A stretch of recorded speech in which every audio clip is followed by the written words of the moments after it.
रहीम, अस्सलाम वालेकुम and a very good morning. आपको एक्सप्रेसो में खुश आमदीद कहेंगे। मैं हूँ अर्मिला हसन। चाय पियेंगे आप? मैं हूँ इमरान हसन। इस उम्मीद और दुआ के साथ कि आप खैरियत से हैं और आपकी सबका आगाज हो चुका है। नहीं हुआ तो अब हो जाना चाहिए बिकॉज इट्स ऑलमोस्ट 5:09 और उम्मीद है कि दिन बोला करें भाई, सीधा सीधा टाइम बोला करें। अच्छा 9:05 9:05 हुआ चाहते हैं। It's good morning I believe Pakistan के सभी शहरों में और पाकिस्तान से बाहर भी जहां हम देख रहे हैं, आप सबको वेलकम भी है और ये दुआ भी है कि अल्लाह करे आपका दिन अच्छा गुजरे आज। अच्छा चुप हो गया। हाँ। अच्छा चलिए जी अच्छी बात है। उम्मीद करते हैं आप बिल्कुल ठीक ठाक, क्योंकि एकदम से जो ये खामोशी आई है ना, मैं एकदम से कंफ्यूज हुई। चलिए अब कोई बात नहीं, आप लोग मैच को डिस्कस करें और हम आपके साथ करते हैं। पाकिस्तान ने न्यूजीलैंड को तीसरे वनडे में भी नहीं, आप क्या करें, वो आपस में करें जो नाजरीन है। और हम आपको बता रहे हैं, शिकस्त दे दी है नाजरीन। आपको पता है पाकिस्तान, अगर आप सो गए थे 10 बजे और आपको नहीं पता कि मैच का रिजल्ट क्या है तो फिर अर्मिला हसन आपको बताइए न्यूजीलैंड को तीसरे वनडे में हरा दिया। पाकिस्तान ने 5 मैचों की सीरीज में 3-0 की फैसला कुन बढ़तरी हासिल कर ली है। 288 रन के हदफ के ताकुब में न्यूजीलैंड की टीम 261 रन बना सकी। इमामुल हक की शानदार इनिंग्स, 90 रन बनाए। बाबर आजम ने भी नेक्स्ट सेंचुरी जी जी जी आउट हो गए ना, लेकिन इमामुल हक बहुत अच्छा खेल रहे थे भाई, बहुत ही अच्छी कल इनिंग इमामुल हक की जारी थी। मुझे लगा कि 100 आज एक और पाकिस्तान की बकेट में आएगा, लेकिन नहीं आया और इमाम 90 के ऊपर नर्वस 90s का शिकार इसको भी कह ही सकते हैं ना। मुझे लगता है 95 के बाद होना चाहिए, 95 से नीचे नॉर्मल होता है, उसके बाद प्रेशर आता है, बट 90 पे आउट हुए तो नर्वस 90s में आ गए। तो वो आउट हो गए जी। खैर 261 रन बना सकी न्यूजीलैंड की टीम। उनकी जानिब से भी न्यूजीलैंड की जानिब से भी जो ब्लिंडल थे उन्होंने 65 रन की बड़ी धमाकेदार इनिंग्स खेली और पाकिस्तान कोशिश करता रहा, काफ़ी देर तक विकेट नहीं गिरा पाया पाकिस्तान। फिर इसी तरह उनके दीगर बैट्समैन थे, जिसमें लेथम थे, जिसमें कॉलबैक थे, उन्होंने 64 रन बनाए। लेथम ने 45 रन की जबरदस्त इनिंग्स खेली। पाकिस्तान की जानिब से शाहीन शाह अफरीदी और नसीम शाह और मोहम्मद वसीम ने 2-2, जबकि आगा सलमान ने 1 विकेट हासिल की।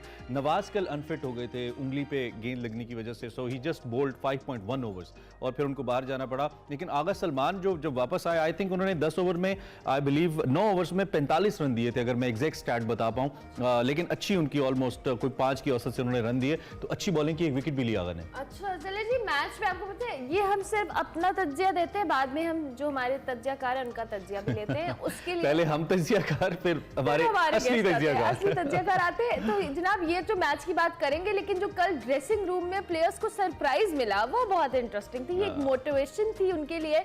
जो इनके सेलिब्रेशन के जेस्चर या पोस्टर्स हैं, जैसे हारिस रऊफ का है, बाबर आजम का है या दीगर प्लेयर्स, ये इफ्तिखार साहब का है, इन सबको उनकी जो इफ्तिखार को साहब क्यों कहा आपने? मतलब चाचू तो उनको लोग, मैं चाचू नहीं कहना चाहती थी, आपने इसको जान के एग्जैजरेट किया है। या तो आप हारिस साहब भी कहें या इफ्तिखार कहें, क्योंकि वो थोड़ी एज में सीनियर है, मैं उनको चाचा नहीं कहना चाहती। अच्छे खासे सीनियर है, लेकिन तो अच्छी बात है ना, he is a good player, ठीक है, इट्स फाइन। आप ये जो तीली लगा रहे हैं ना, कोई अच्छी बात नहीं है, मैं बता रही हूँ आपको।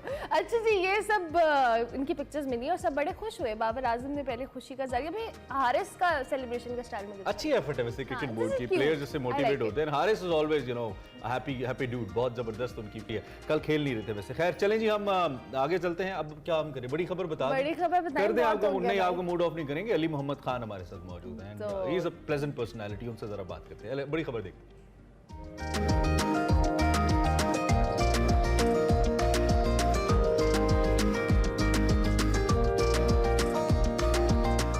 अच्छा जी, आज देखा ना हमने, हम आज उल्टा चल रहे हैं। हम गेस्ट का तारुफ पहले आपसे करा दिया, लेकिन इससे पहले कि हम, क्योंकि वो बड़ी खबर बुरी खबर होती है तो हम गेस्ट पहले बताते हैं कि इनके साथ अच्छी कन्वर्सेशन होती है, ताकि आप जुड़े रहें कि नहीं हम कोई अच्छी बातें, पॉजिटिव बातें भी करेंगे, ये कह सकते हैं। भाई सियासी, पार्लिमानी और अदालती जो सरगर्मियां हैं ये जारी हैं। एक भूचाल की सी कैफियत है और गर्द उड़ रही है, जिसे कहते हैं ना चेहरा नहीं पहचाना जा रहा है कि किसका क्या चेहरा है और वो किस जानिब लेके जा रहे हैं मामलात को। बहरहाल माहौल बहुत ही गर्म है। मुतफिका इलेक्शंस के लिए हुकूमत और पीटीआई आमने सामने बैठे हैं। ये है वो मेज़ जिसके वो आमने सामने बैठे हैं और ये है वो शुरका जो कि मुसलसल कोशिश कर रहे हैं। ये तमाम सभी सीनियर सियासतदान हैं हमारे, अपनी पार्टीज के मैंडेट के साथ यहाँ पे मौजूद हैं, लेकिन मामला एक बार फिर सुप्रीम कोर्ट की दहलीज पर पहुंच गया है। बिल्कुल, सुप्रीम कोर्ट की दहलीज पर पहुंचा है। मुज़ाकरात के मामले पर पीटीआई ने सुप्रीम कोर्ट से राबिता कर लिया और बता दिया है कि मुज़ाकरात जो हैं वो कामयाब नहीं हुए और अब इलेक्शन की जो तारीख है उस पर इत्तफाक नहीं हो सका है। सुप्रीम कोर्ट पंजाब में 14 मई को इलेक्शन कराने के हुक्म पर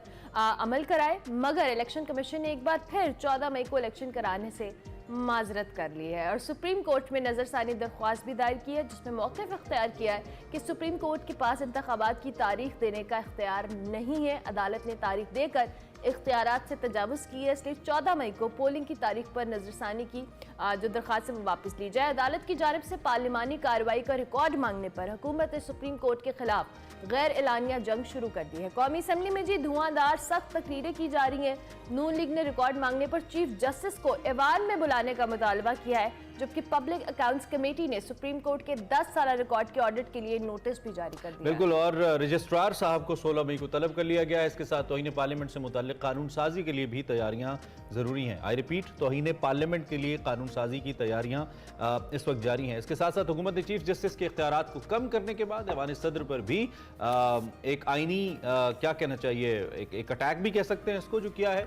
और इलेक्शन पर सदाती इख्तियारात के खात्मे के लिए इलेक्शन एक्ट में एक बड़ी तब्दीली कर दी है।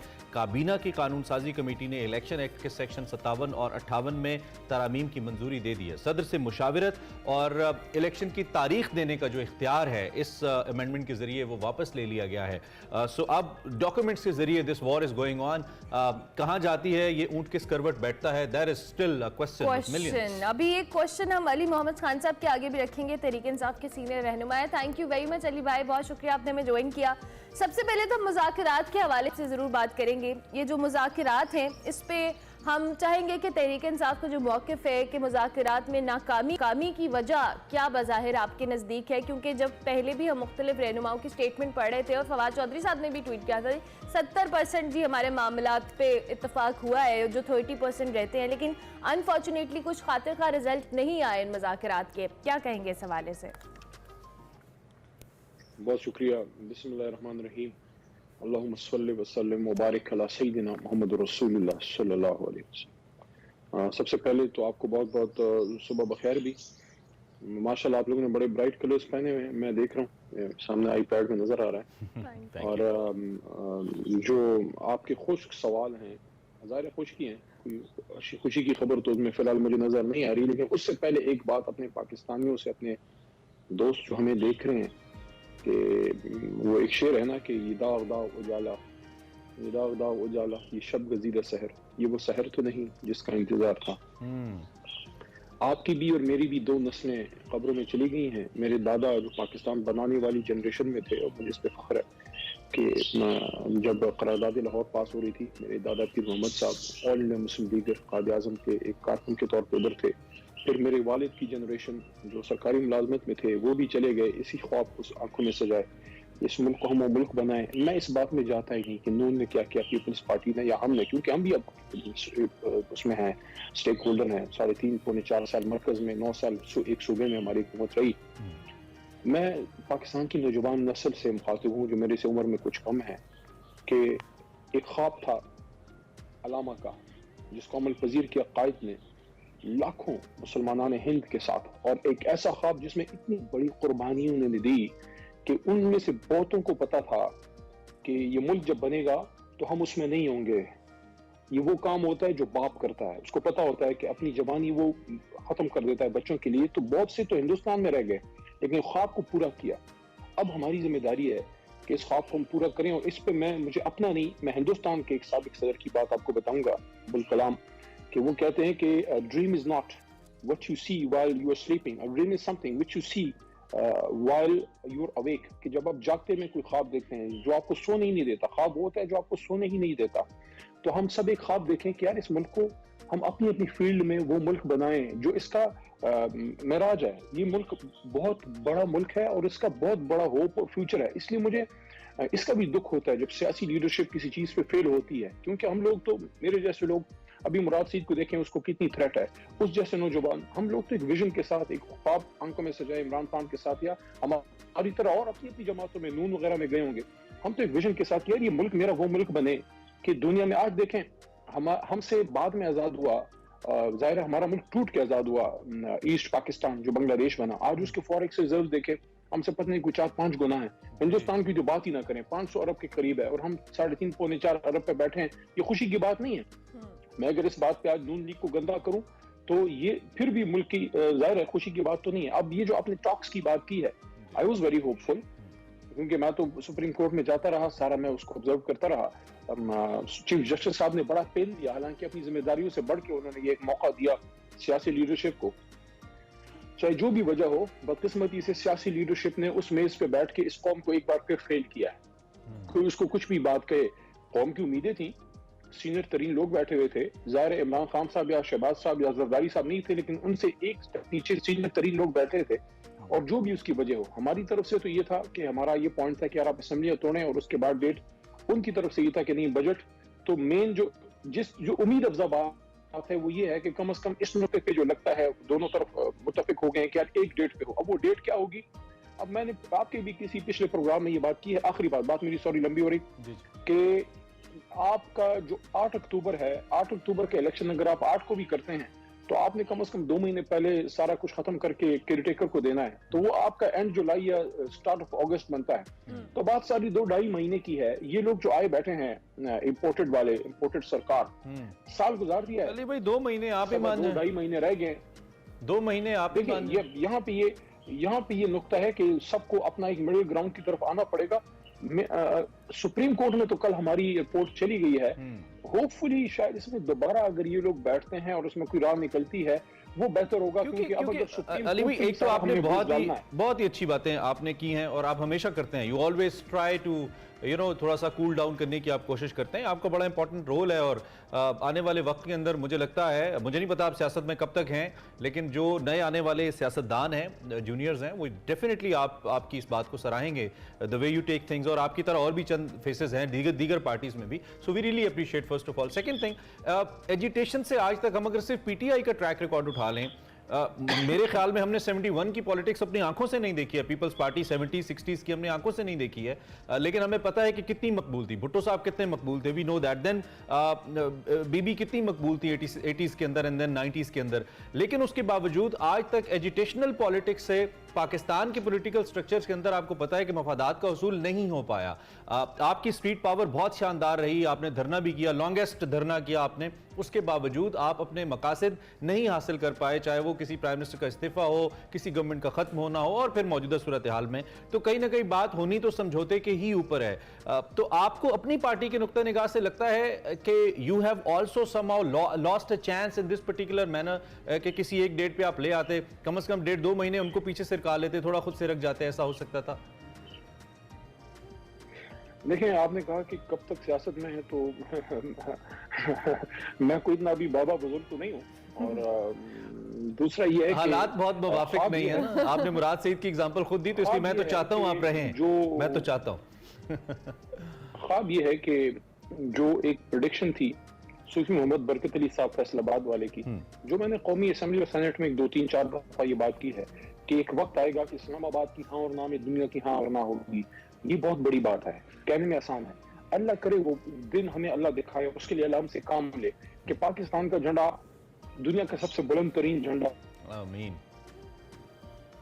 एक मुल्क है इसराइल कि उसका कोई झंडा कोई उतार रहा है, कौवा उतार रहा है, फलाना। मैंने कहा यार देखो, ये बच्चों वाले काम छोड़ो, दुनिया में इज्जत तब होती है जब आप अपने दम से अपनी काम करके इज्जत कमाते हैं, ऐसे नहीं होता। गैब से भी इमदाद तब आती है जब आप खुद जो है हिम्मत मर्दा मदद खुदा। अब उसके लिए सबको अपनी अपनी थोड़ी सी जगह छोड़नी होगी। मैं तो ये बात की है, आप एक डायरेक्ट जवाब आपके सवाल का देता हूँ कि बिल्कुल दोनों तरफ गुंजाइश देनी चाहिए थी, लेकिन हुकूमत के पास हमेशा देने को ज्यादा होता है और हुकूमत की तरफ से जिम्मेदारी ज्यादा आनी चाहिए थी। इस माहौल को अगर आपको नहीं लगता कि इस माहौल को हुकूमत की तरफ से खराब करने की ज्यादा कोशिश भी की गई कि वहाँ डायलॉग के सीनियर तरीन आदमी इसाक डार साहब और नवीद कमर साहब बैठे हैं, ऊपर से कौमी असम्बली के फ्लोर पे ख्वाजा आसिफ साहब और मियां जावेद लतीफ साहब इसी डायलॉग के बखिए उधेड़ रहे हैं और उसका मजाक उड़ा रहे हैं। उधर से मरियम साहिबा, तो उनका खुद का हाउस इन डिवाइडेड लग रहा था कि ऐसा लग रहा था कि नून लीग में 2 कैंप्स हैं, जो चाह रहे हैं कि कुछ चाह रहे डायलॉग हो, कुछ चाह रहे ना हो। अब ये जो मियां शहबाज शरीफ साहब लंदन गए हैं, आप देखें कोरोनेशन कब है, कोई मंडे को कोरोनेशन है, मियां साहब तशरीफ लेंगे। आपकी ठीक है, आप थोड़ा कूल हैं।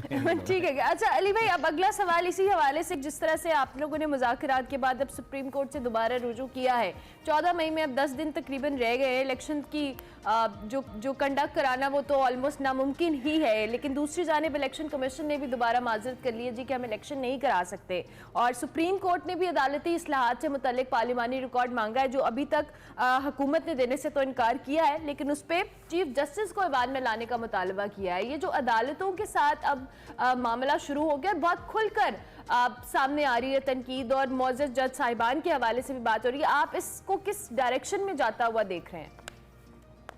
इसकी मैं आपको मिसाल ऐसे दूंगा ना कि किसी भी वजह से अगर किसी के घर को आग लग जाए ना, तो अगर आप उसको बुझाते नहीं है तो वो आहिस्ता आहिस्ता करके सबको जला के राख कर देती है, सब चीजों को। अब एक काम हो गया गलत, पिछले साल जब रजीम चेंज हुई है, नेचुरल तो नहीं था, सब इसको समझते हैं कि वो नेचुरल प्रोसेस नहीं था, किसी को आंख का इशारा मिला वो पीछे हट गए, कोई जनाब सिंध हाउस में घुस गए, हमारे अपने इमरान खान के नाम के बने। अच्छा मुझे ये बड़ा अजीब लगता है, मैं आपको मॉरल लेक्चर तब दूं ना जब मैं खुद मॉरल हाई ग्राउंड पे हूँ। मैं खुद किसी का मैंडेट चुरा के लोटा बन के असेंबली के अंदर मैं बड़ी स्पीचें कर रहा हूँ, ये जो जितने यहाँ पे खड़े हैं, कोई नून लीग का भी लोटा बन के हमारे पास आएगा ना, मैं उसको कहूंगा पहले इस्तीफा दो, पीटीआई ज्वाइन करो, जो तुमने फिर लेक्चर देना है दो। अगर कोई पीटीआई नून लीग या पीपल पार्टी का अपना एमएनए शिप या एमपीए शिप रखते हुए बगैर इस्तीफा दिए हमें ज्वाइन करता है, एमएनए एमपीए रह के फिर उनके खिलाफ बात करते हैं, वो भी खिलाफी तौर पर गलत है। अब हमारे वोटों से पास, इमरान खान के वोटों से पास, खान साहब के, तहरीक इंसाफ के असेंबली में खड़े होकर हमें बड़े लेक्चर, अखलाकियात सारा कुछ जो है वो दे रहे हैं। तो बात यहाँ पे आती है कि जो रजीम चेंज हुआ, सारा प्रोसेस हुआ गलत। अब कहीं आपने स्टॉप लगाना है कि यार बस ठीक है, यहाँ तक इतना गलत हो गया, अब इसको ठीक करना है। ठीक करने का तरीका क्या है? ये भी ना माने कि गलत हुआ है, कम से कम फैसले सही कर लें। फैसला क्या है कि उसी गरीब और जो तबाह हाल, लुटे पिटे और भूख और अफलास के और महंगाई के मारी अवाम के पास फिर जाएं कि ये हम आपके पास फिर तशरीफ ले आए हैं जी, आप हमें फिर वोट की ताकत से नवाजें ताकि हम आपको वहां जाके फिर आपकी तबाही करें। तो कम से कम उनको ये मौका जरूर अब हमें देना चाहिए कि वो एक बार फिर फैसला करें। ये तो अली मोहम्मद खान साहब आगे क्या करना, मौका मिल ही जाएगा, अब ना भी मिले 2 माह में मिल जाएगा। जी जी, देखिए जब तक आप इस चीज को रोकेंगे नहीं, असल में इनके साथ देखिए हुआ क्या है। आप कभी मेरी बात पे प्रोग्राम के बाद आप और आपके नाजरीन गौर कीजिएगा, अभी आपने ये अभी आप दिखा रहे हैं असेंबली में ये लोग बैठे हुए हैं, आपको नहीं लगता कि ये वो लोग हैं जिनका कोई विजन नहीं है? सारे अजली मुखालिफ, दुश्मन लफ्ज़ मैं नहीं यूज करूंगा, अब इस वक्त इकट्ठे हैं, कोई इनका मुश्तरका विजन नहीं है, कोई इनकी पॉलिसी में डायरेक्शन नहीं है, कोई इनको पता ही नहीं है करना क्या है, क्योंकि आके बैठ गए। तो अब इसको उन्होंने करना है, रोज नए फैसले, रोज नए तजर्बे। ये नहीं कि ये नहीं है ना, अभी साल हुआ है, थोड़ा टाइम में। इमरान खान साहब ने भी अपनी स्पीच में कहा था कि शुरू में तुम्हें पता ही नहीं था करना क्या है, तो थोड़ा सा टाइम दे दें। कैसे बुला सकते हैं? ठीक है, कैसे जज साहबान को बुला सकते हैं? आपका अपना, हमारा अपना आईन आप पे कदगन लगाता है, आपको आपका दरवाजा बंद कर देता है आईन। लेकिन या अली मोहम्मद खान साहब, कल आपकी हुकूमत आर्टिकल 68 आपको अलाउ ही नहीं करता अली मोहम्मद खान साहब को डिस्कस करें। एक छोटा सा सवाल ले लें, कल अगर आपकी हुकूमत एक मैंडेट के साथ एक रूल बनाती है, दो कि हमें पता है कि कितने सारे जो कवानीन है वो प्रेसिडेंशियल ऑर्डिनेंसेस के जरिए आपकी हुकूमत में बने, इसको तो आप डिनाई नहीं कर सकते, आप तो खुद पार्लिमानी उमूर के वजीर थे, लेकिन उसको साइड पे करें। कल अगर आपकी हुकूमत मैंडेट के साथ कोई भी कानून बनाती है जिसका आपको इख्तियार होगा अगर आपको अवाम मुंतखब करते हैं, और उसको कोर्ट रूल आउट कर देती है, और वो कानून साजी कानून की कोर्ट के ही मुतल्लिक होती है, ये इख्तियार तो आपका है ना बतौर पार्लियामेंटेरियन, बतौर लेजिस्लेटर, तो आपको कैसा लगेगा अगर आप उस वक्त यही पोजीशन होल्ड कर रहे हो जिस वक्त हुकूमत होल्ड कर रही है कि जी हमने कानून बनाया, कोर्ट कैसे उसको नहीं मानेगा? कानून बनाना तो बहरहाल पार्लियामेंट का काम है, इस पे फिर क्या मौक़िफ़ होगा आपका?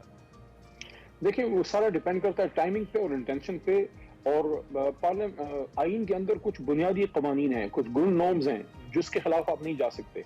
अगर आपने उसके खिलाफ जाएंगे, अगर हम किसी भी ऐसे कानून की तरफ जाते हैं जिससे हम खुदा न खास्ता सुप्रीम कोर्ट को या चीफ जस्टिस को अपना सब्सिडेंट बनाते हैं, हमारे अंदर से आवाज आएगी, मैं नहीं सपोर्ट करूंगा, बहुत से लोग नहीं सपोर्ट करेंगे, और हम क्यों करेंगे? हमें क्या जरूरत पड़ेगी?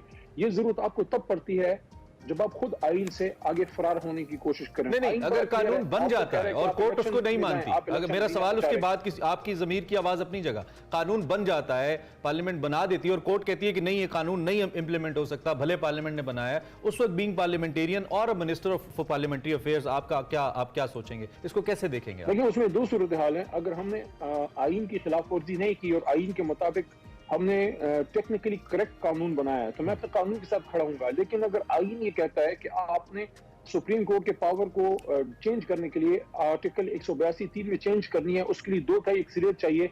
हमारे पास 2/3 अक्सरियत ना हो, आईनी तरमीम एक्ट ऑफ पार्लियामेंट से आप नहीं कर सकते। अगर वो करेंगे हम उसकी मुखालफत करेंगे, अब उसको होनी ही नहीं। ठीक है अली भाई, टाइम हमारा तकरीबन खत्म हो गया, बिल्कुल इन दी एंड। अब आप आगे क्या देख रहे हैं जी? आपकी पार्टी के अंदर अब अगली स्ट्रैटेजी क्या दोबारा सड़कों पे आने की है जैसे फवाद कह चुके हैं, या फिर कोई और स्ट्रैटेजी है? वैसे आप सुप्रीम कोर्ट में भी हैं, so what do you expect जी इस सारी सूरत हाल में? अब मेरे ख्याल में हम सुप्रीम कोर्ट के साथ अपना इज़हारी यकजहती करते रहेंगे।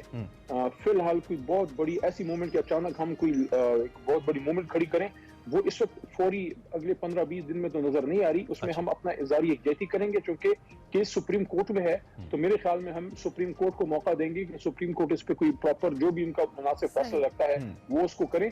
वो उस पर अगर अमल नहीं होता, उसके बाद मूवमेंट में जाने का एहतमाल होगा। और मेरे ख्याल में जो भी हो, वट एवर, अगले 3-4 महीने के अंदर सिस्टम को इलेक्शन की तरफ जाना पड़ेगा, अगर इस सिस्टम ने अपने आप को एक तबई मौत से बचाना है। क्योंकि हर चीज की एक तबई लाइफ होती है और उसको फिर ऑक्सीजन चाहिए। इस सिस्टम की तबई ऑक्सीजन लाइफ पूरी होने वाली है, इसको ऑक्सीजन मिलना चाहिए अगले इलेक्शन का, जो अगले 2-3 महीने में होना चाहिए। ठीक है, आपके मुताबिक इलेक्शन अगले 2-3 महीने में होने चाहिए। अली मोहम्मद खान साहब, बहुत शुक्रिया कि अर्ली इन द मॉर्निंग हमें ज्वाइन किया। मौजूदा सियासी सूरत हाल पे और जो भी मामला थे उस पर कॉमेंट करे। तो तहरीक इंसाफ का मौक़िफ़ यही है कि आइंदा चंद माह के अंदर इलेक्शन होने चाहिए, वरना मुल्क जो है मज़ीद कयास की तरफ जाएगा। हमें ब्रेक पर जाना है, लेकिन ब्रेक पर जाने से पहले जी, कराची में एक बड़ा अनोखा वाक़या पेश आया है और बड़ा ही अजीब सा वाक़या है। सड़कों के बाद अब मसाजिद में भी जो शहरी हैं वो गैर महफूज हैं। गुलिस्तान जौहर में नामालूम मुलजिम मस्जिद के नाबीना मौज़िन से मोबाइल फ़ोन लेकर भाग गया। मुलजिम ने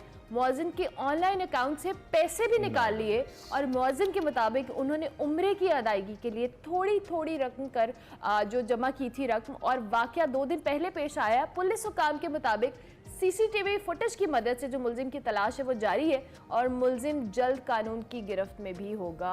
अर्मला, मैंने पहले फुटेज नहीं देखी थी, मैंने कल सिर्फ ये स्टोरी पढ़ी थी। और अब जब मैं मौज़िन साहब को देख रहा हूँ, इनका मैं फेस देख रहा हूँ, literally tears in my eyes. बहुत ही इखलाक से गिरी हुई हरकत है ये। चोरी चकारी जो भी चल रहा है, हम सब ने मरना है, अल्लाह रब्बुल इज़्ज़त के यहाँ पेश होना है और हम सब मुसलमान हैं, अल्लाह और उसके रसूल का कलमा पढ़ते हैं। ठीक है, मजबूरी और ज़रूरत जो भी है आपकी, मैं उसको जस्टिफाई नहीं कर सकता, लेकिन ये क्या तरीका है कि एक मिस्कीन आदमी जो देख भी नहीं सकता, जो मुअज्जिन है, उससे आप नाते सुनते रहे। ये सामने बिठा के सीसीटीवी फुटेज में पहले उनसे नाते सुनी, बातें की और फिर उनके मोबाइल आप लेके चले गए। मैं उम्मीद करता हूं अकाउंट से पैसे उम्रे की अदायगी के लिए, दैट्स वेरी अनफॉर्चुनेट। मैं उम्मीद करता हूं कि जो सिंध पुलिस और कराची पुलिस है वो जरूर इन साहब को पकड़े और मेरे ख्याल में थोड़ी सी इखलाकी सर्जनेश की करे, इनको समझाए कि भाई आपने क्या किया। उम्मीद करता हूं जी। ब्रेक लेते हैं, ब्रेक के बाद वापस आते हैं।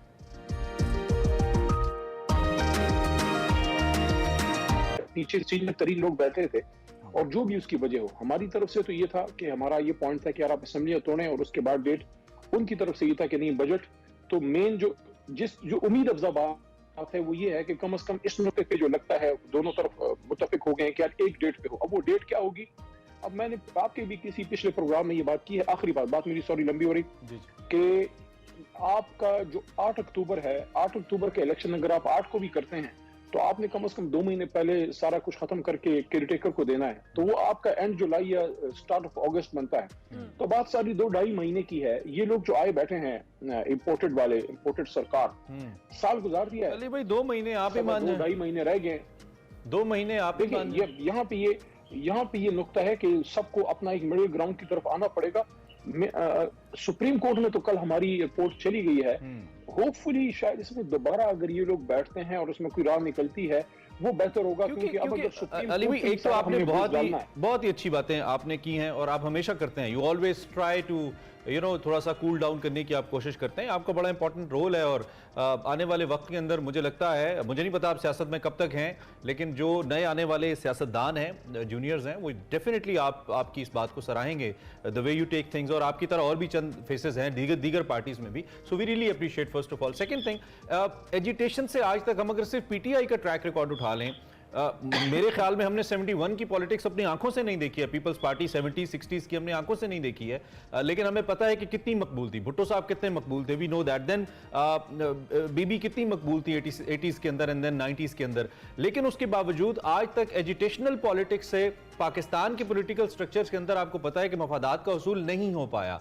आपकी स्ट्रीट पावर बहुत शानदार रही, आपने धरना भी किया, लॉन्गेस्ट धरना किया आपने, उसके बावजूद आप अपने मकासद नहीं हासिल कर पाए, चाहे वो किसी प्राइम मिनिस्टर का इस्तीफा हो, किसी गवर्नमेंट का खत्म होना हो, और फिर मौजूदा सूरत हाल में तो कहीं ना कहीं बात होनी तो समझौते के ही ऊपर है।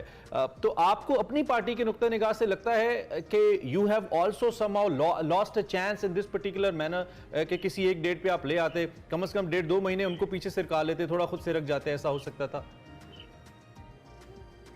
देखिए, आपने कहा कि कब तक सियासत में है, तो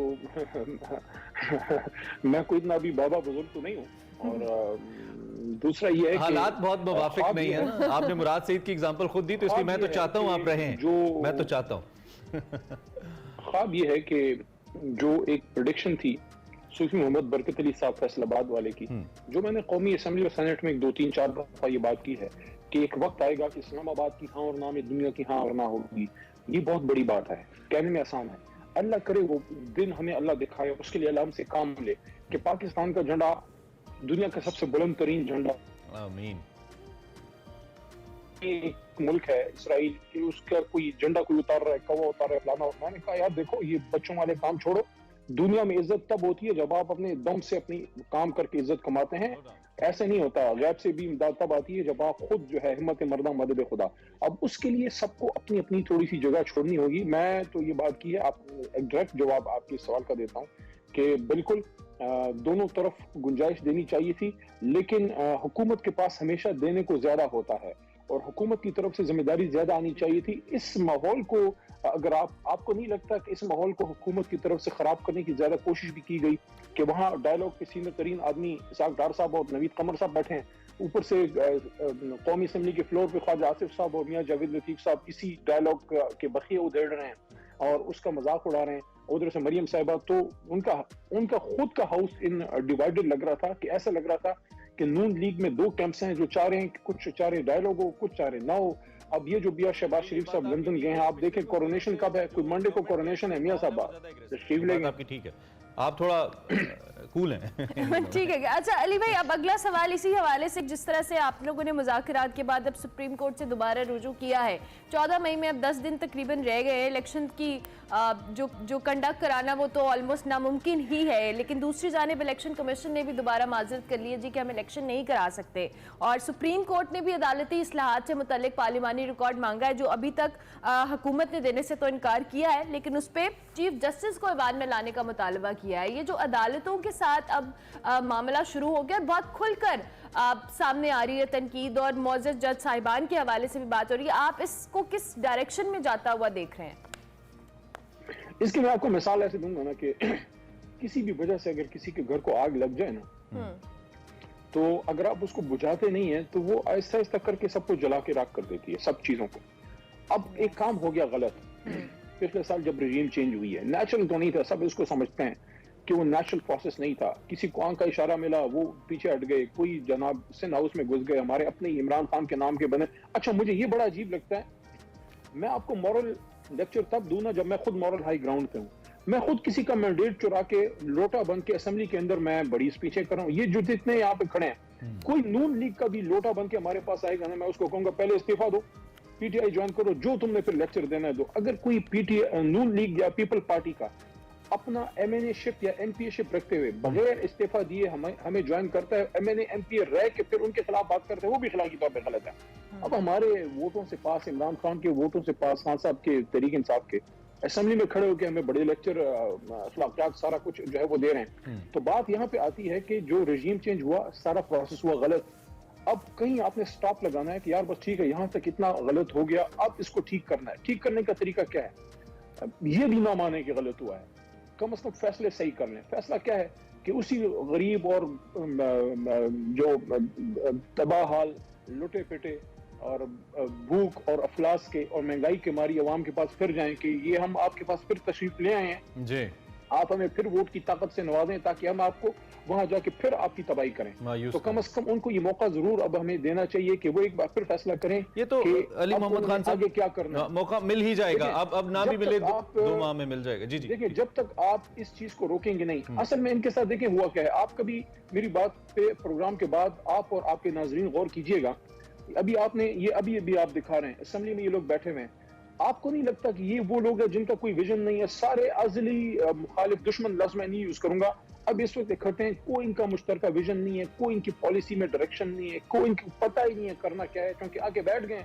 तो अब इसको उन्होंने करना है, रोज नए फैसले, रोज नए तजर्बे। ये नहीं कि ये नहीं है ना, अभी साल हुआ है, थोड़ा टाइम में। इमरान खान साहब ने भी अपनी स्पीच में कहा था कि शुरू में तुम्हें पता ही नहीं था करना क्या है, तो थोड़ा सा टाइम दे आप कैसे बुला सकते हैं? ठीक है, कैसे जज साहबान को बुला सकते हैं? आपका अपना, हमारा अपना आईन आप पे कदम लगाता है, आपको आपका दरवाजा बंद कर देता है आईन। लेकिन या अली मोहम्मद खान साहब, कल आपकी हुकूमत आर्टिकल 68 आपको अलाउ ही नहीं करता अली मोहम्मद खान साहब को डिस्कस करें। एक छोटा सा सवाल ले लें, कल अगर आपकी हुकूमत एक मैंडेट के साथ एक रूल बनाती है, दो कि हमें पता है कि कितने सारे जो कवानीन हैं वो प्रेसिडेंशियल ऑर्डिनेंसेस के जरिए आपकी हुकूमत में बने, इसको तो आप डिनाई नहीं कर सकते, आप तो खुद पार्लिमानी उमूर के वजीर थे, लेकिन उसको साइड पे करें। कल अगर आपकी हुकूमत मैंडेट के साथ कोई भी कानून बनाती है जिसका आपको इख्तियार होगा, अगर आपको अवाम मुंतखब करते हैं, और उसको कोर्ट रूल आउट कर देती है, और वो कानून साजी कानून की कोर्ट के ही मुतल्लिक होती है, ये इख्तियार तो आपका है ना बतौर पार्लियामेंटेरियन, बतौर लेजिस्लेटर, तो आपको कैसा लगेगा अगर आप उस वक्त यही पोजीशन होल्ड कर रहे हो जिस वक्त हुकूमत होल्ड कर रही है कि जी हमने कानून बनाया, कोर्ट कैसे उसको नहीं मानेगा? कानून बनाना तो बाहर पार्लियामेंट का काम है, इस पे फिर क्या मौक़िफ़ होगा आपका? देखिए, वो सारा डिपेंड करता है टाइमिंग पे और इंटेंशन पे, और आईन के अंदर कुछ बुनियादी कवानीन हैं, कुछ गुड नॉर्म्स हैं जिसके खिलाफ आप नहीं जा सकते।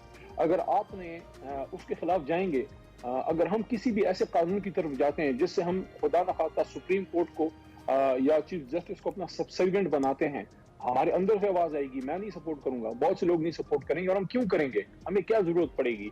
ये जरूरत आपको तब पड़ती है जब आप खुद आईन से आगे फरार होने की कोशिश करें। नहीं, अगर कानून बन जाता है और कोर्ट उसको नहीं मानती, अगर मेरा सवाल उसके बाद आपकी ज़मीर की आवाज अपनी जगह, कानून बन जाता है, पार्लियामेंट बना देती है और कोर्ट कहती है कि नहीं ये कानून नहीं इंप्लीमेंट हो सकता, भले पार्लियामेंट ने बनाया है, उस वक्त बीइंग पार्लियामेंटेरियन और मिनिस्टर ऑफ पार्लियामेंटरी अफेयर्स आप क्या सोचेंगे? इसको कैसे देखेंगे? देखिए, उसमें दो सूरत हाल है। अगर हमने आईन की खिलाफवर्जी नहीं की और आईन के मुताबिक हमने टेक्निकली करेक्ट कानून बनाया है, तो मैं अपने कानून के साथ खड़ा हूंगा। लेकिन अगर आईन ये कहता है कि आपने सुप्रीम कोर्ट के पावर को चेंज करने के लिए आर्टिकल 182(3) में चेंज करनी है, उसके लिए 2/3 अक्सरियत चाहिए, हमारे पास 2/3 अक्सरियत ना हो, आईनी तरमीम एक्ट ऑफ पार्लियामेंट से आप नहीं कर सकते। अगर वो करेंगे हम उसकी मुखालफत करेंगे, अब उसको होने ही नहीं। ठीक है। अली, टाइम हमारा तकरीबन खत्म हो गया, बिल्कुल इन दी एंड। अब आप आगे क्या देख रहे हैं जी? आपकी पार्टी के अंदर अब अगली स्ट्रैटेजी क्या दोबारा सड़कों पे आने की है जैसे फवाद कह चुके हैं, या फिर कोई और स्ट्रैटेजी है? वैसे आप सुप्रीम कोर्ट में भी हैं, so what do you expect जी इस सारी सूरत हाल में? अब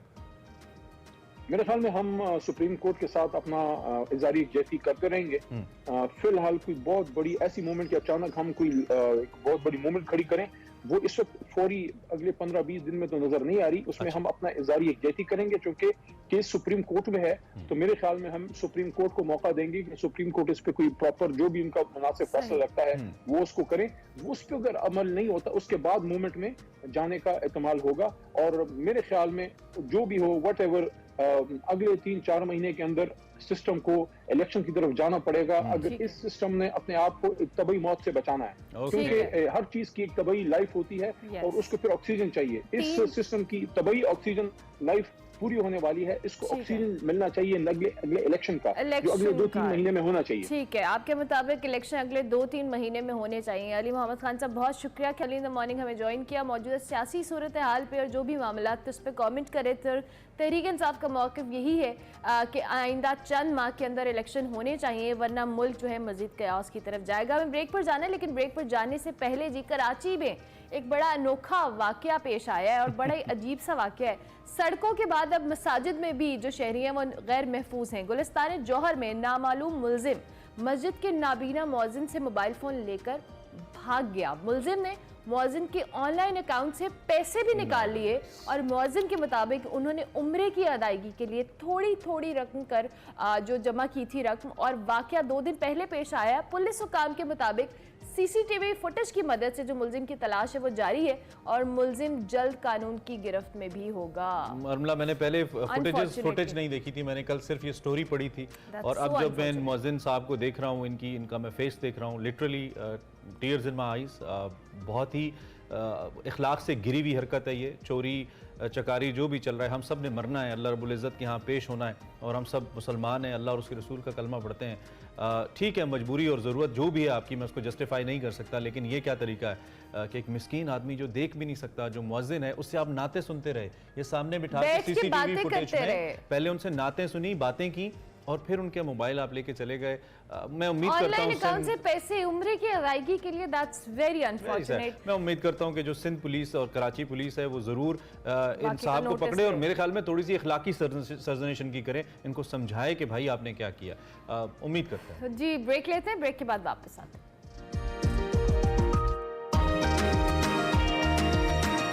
वेलकम बैक टू एक्सप्रेसो। अब इस वक्त सबसे ज़्यादा मोस्ट डिबेटेबल एंड डिबेटेड मौजू जो कि इस वक्त चल रहा है, जिस पे बात हो रही है, दैट इज़ SCO समिट, जो कि इस वक्त भारत के शहर गोवा में हो रहा है। और वहाँ पे सबसे इंपॉर्टेंट बात, पाकिस्तान के जो फॉरेन मिनिस्टर हैं बिलावल भुट्टो जरदारी, वो भी पहुँच चुके हैं। ये उनका जो 2 रोज़ा विजिट है, इसके अंदर कौन सी यहाँ मुलाकातें हो सकती हैं, कौन सी यहाँ बातें। इस वक्त तकरीबन पूरा पाकिस्तान और इंडिया का मीडिया, और दुनिया का सबसे बड़ा मीडिया है ये, अगर हम मिला के बात करें तो इस पर बात कर रहा है। इससे पहले कि हम इस पे इंटरेक्शन की जानिब जाएं, कल बड़े अच्छे तरीके से हमारे जो साफी ब्रदर्स गए हैं वहां पे, उनको वेलकम किया गया है। ये आप कुछ मनाजिर भी देख सकते हैं, बल्कि if we have the sound we can make you listen this. कल किस तरीके से पसूड़ी गाना, the most famous Pakistani song बजाएगा, सुनाइए जी जरा।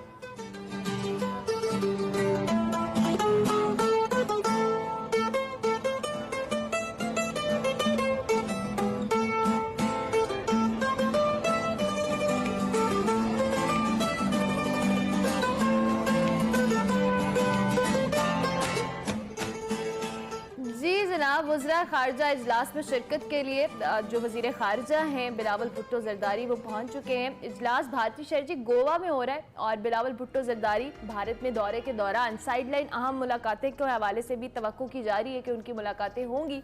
वाज़ेह है कि जी मकबूजा कश्मीर पर भारत के जो गैर कानूनी कब्जे के बाद किसी भी पाकिस्तानी वज़ीर ख़ारिजा का ये पहला दौरा है, जिसे नहायत अहमियत का हामिल करार दिया जा रहा है।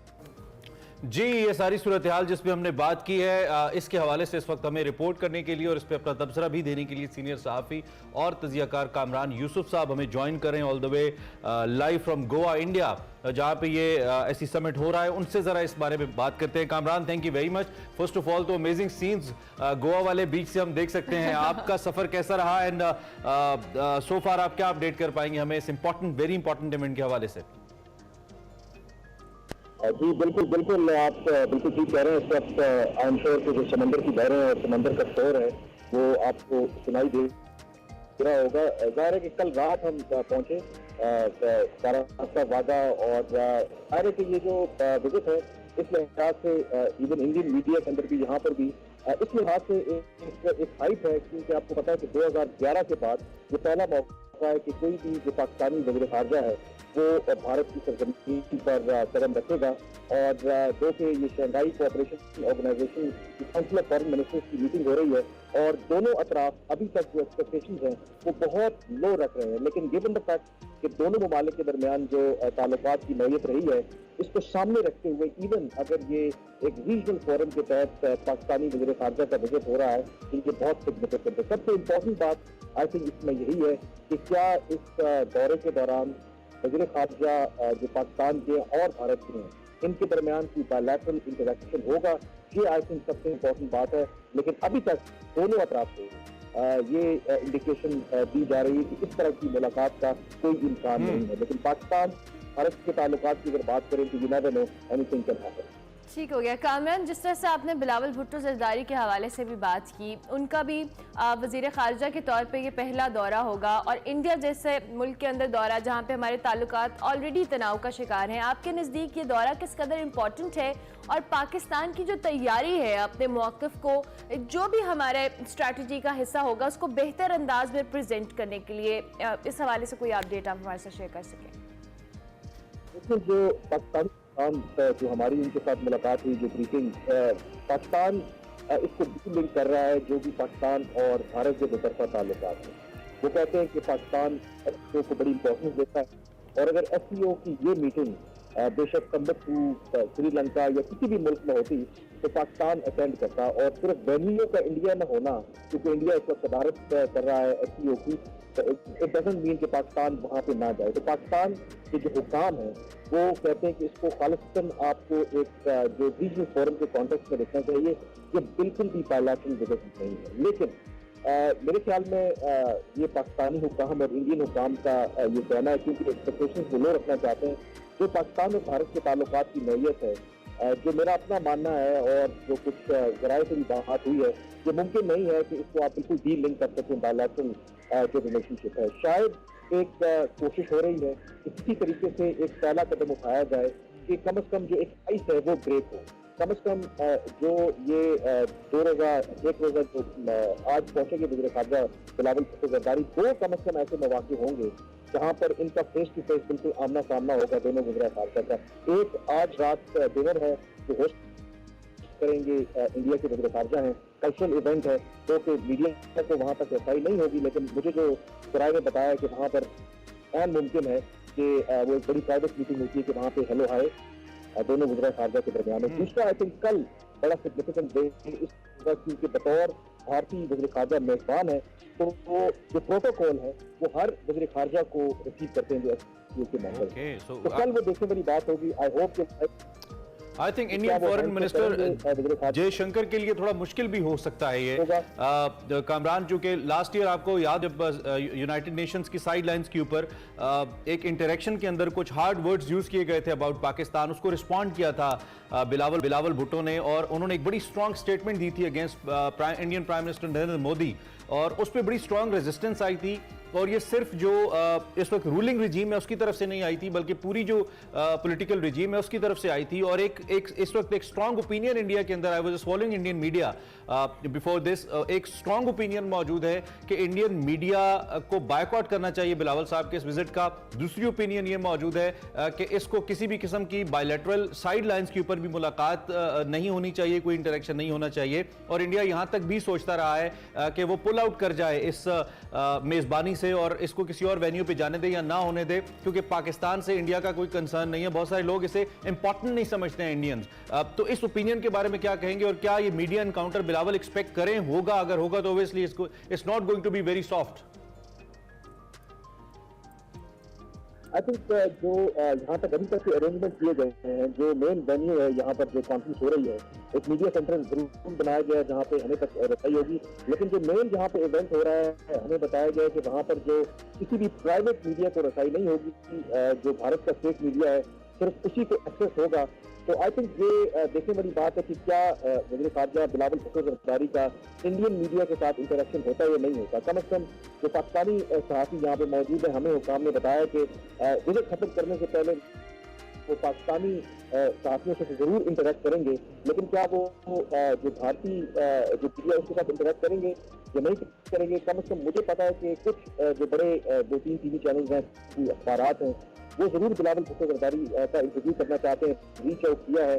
अभी तक ये कंफर्म नहीं है कि क्या बिलावल इनको इंटरव्यू देंगे या नहीं देंगे। लेकिन दूसरी बात बिल्कुल आपकी ठीक है कि कोशिश, बल्कि जो मुझे पता चला है कि शायद ये जो बातें हो रही हैं कि इसकी ज़्यादा कवरेज ना दी जाए, कि मौका ना दिया जाए जो पाकिस्तान के वज़ीर ख़ारजा हैं कि वो अपना पर्सपेक्टिव जो है वो भारतीय जो मीडिया के सामने या आवाम के सामने रख सके। तो टेंशन है बिल्कुल एक, क्योंकि इतने अरसे के बाद ये विजिट हो रहा है।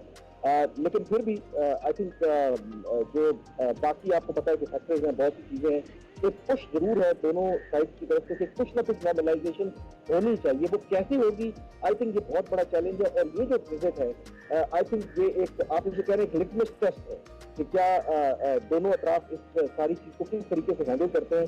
पाकिस्तान का जहाँ तक ताल्लुक है, जो मुझे ज़राए ने बताया, पाकिस्तान की कोशिश अभी भी ये रही है कि बेशक अगर इस विजिट से पहले अगर कोई इन्वायरमेंट इतना अच्छा नहीं है, तो हम कम से कम अपनी तरफ से कोशिश कर रहे हैं कि कोई नेगेटिविटी ना हो, हम एक पॉजिटिव फ्रेम ऑफ माइंड। ये भी एक बड़ा इंपॉर्टेंट सिग्नल है। तकरीबन 14 सहाफ़ी, आई बिलीव, आप बेहतर नंबर बताइएगा मुझे, पाकिस्तान से सीनियर सहाफ़ी या जिनका ये बीट है फॉरेन ऑफिस का, उनको रसाई दी गई है, वीज़ास दिए गए हैं, और आप इस वक्त इंडियन सॉइल के ऊपर मौजूद हैं। तो ये भी एक सिग्नल है, क्योंकि हमने तो जब से 370 रिवोक हुआ था, 370 के बाद जब पाकिस्तान ने एक पॉलिसी स्टेटमेंट स्टेटमेंट दी थी और हमारा ये मौक़िफ़ है कि हम कोई बायलैटरल बातचीत नहीं करेंगे, आप पहले उसको वापस लें और जो कश्मीर का जो स्टैंडर्ड है, जो स्टेटस है, उसको वापस लेके आएँ। तो ये जो इसके बावजूद हमारे सहाफ़ियों को भी एक्सेस दी गई है और फॉरेन मिनिस्टर तो हैं ही वहाँ पे, ओबियसली वो मल्टीलैटरल एक समिट है उसके लिए हैं, लेकिन ये सिग्नलिंग कैसी है बीइंग जर्नलिस्ट, इसको आप कैसे देख रहे हैं? आई थिंक ये एक पॉजिटिव मूव है। बिल्कुल आप ठीक कह रहे हैं कि क्योंकि दोनों मुल्कों के दरमियान ताल्लुकात इतने खराब हैं कि वीज़ा हासिल करना इवन सहाफ़ियों के लिए अपनी प्रोफेशनल ड्यूटीज़ हैं वो एक बहुत बड़ा चैलेंज है। और ये बात कि क्योंकि इसमें एक तो ज़रूर आई थिंक कदम भी है, एक ऑब्लिगेशन भी है भारत के ऊपर कि वो तमाम जो SCO के मेंबर्स हैं उनकी मीडिया को उन्होंने वीज़ा इशू करना है। लेकिन ज़ाहिर है क्योंकि मेज़बान है तो और बहुत सी वजूहात बयान करके भारत जो है वो वीज़ा रोक नहीं सकता था, ना भी देता या कम लोगों को देता, लेकिन ऐसा नहीं हुआ। दूसरा I think I have to say मैं पहले भी इंडिया आया हूँ, अब जब आया तो कम से कम इवन इतना जो हॉस्टाइल इन्वायरमेंट होने के बावजूद हम जब वागा से एंटर हुए तो जो पाकिस्तान जो आगे इंडियन जो हुकाम थे उनकी तरफ से मेरे ख्याल में बड़ा सॉफ्ट, और उन्होंने कोई इस तरह का यूजली ये होता है कि जब भी पाकिस्तान से कोई आता है या भारत से कोई पाकिस्तान आता है तो यूजली जो लेवल वेलकम अच्छा हुआ है आपका। जी चलें कामरान, ऑफ एंड ऑन हम बिलीव करते हैं। एक तो आप गोवा के बीचेस की ये ठंडी हवाएं आप एंजॉय करें, बड़ा अच्छा दिया है वैसे आपने सुबह अपना बैकग्राउंड, हमें बहुत अच्छा लगा है देख के, it was a very fresh vibe. जी और इंडियंस बहुत ज्यादा यहाँ पे आते भी हैं। आई होप के पाकिस्तान और इंडिया के दरमियान भी जो चीजें हैं डिस्कस होने वाली वो और अच्छे माहौल में हो। Wish you all the best Kamran, इंशाल्लाह आपसे बात होती रहेगी। कामरान यूसुफ सीनियर सहाफ़ी हमारे साथ मौजूद थे और यहाँ पे एक खबर और भी हमारे पास आ रही है कि चाइनीज फॉरेन मिनिस्टर जो है is going to visit Pakistan right after this multilateral summit. So देखते हैं कि रिजल्ट्स क्या आते हैं। हम एक ब्रेक लेते हैं फिल वक्त और ब्रेक के बाद वापस आते हैं।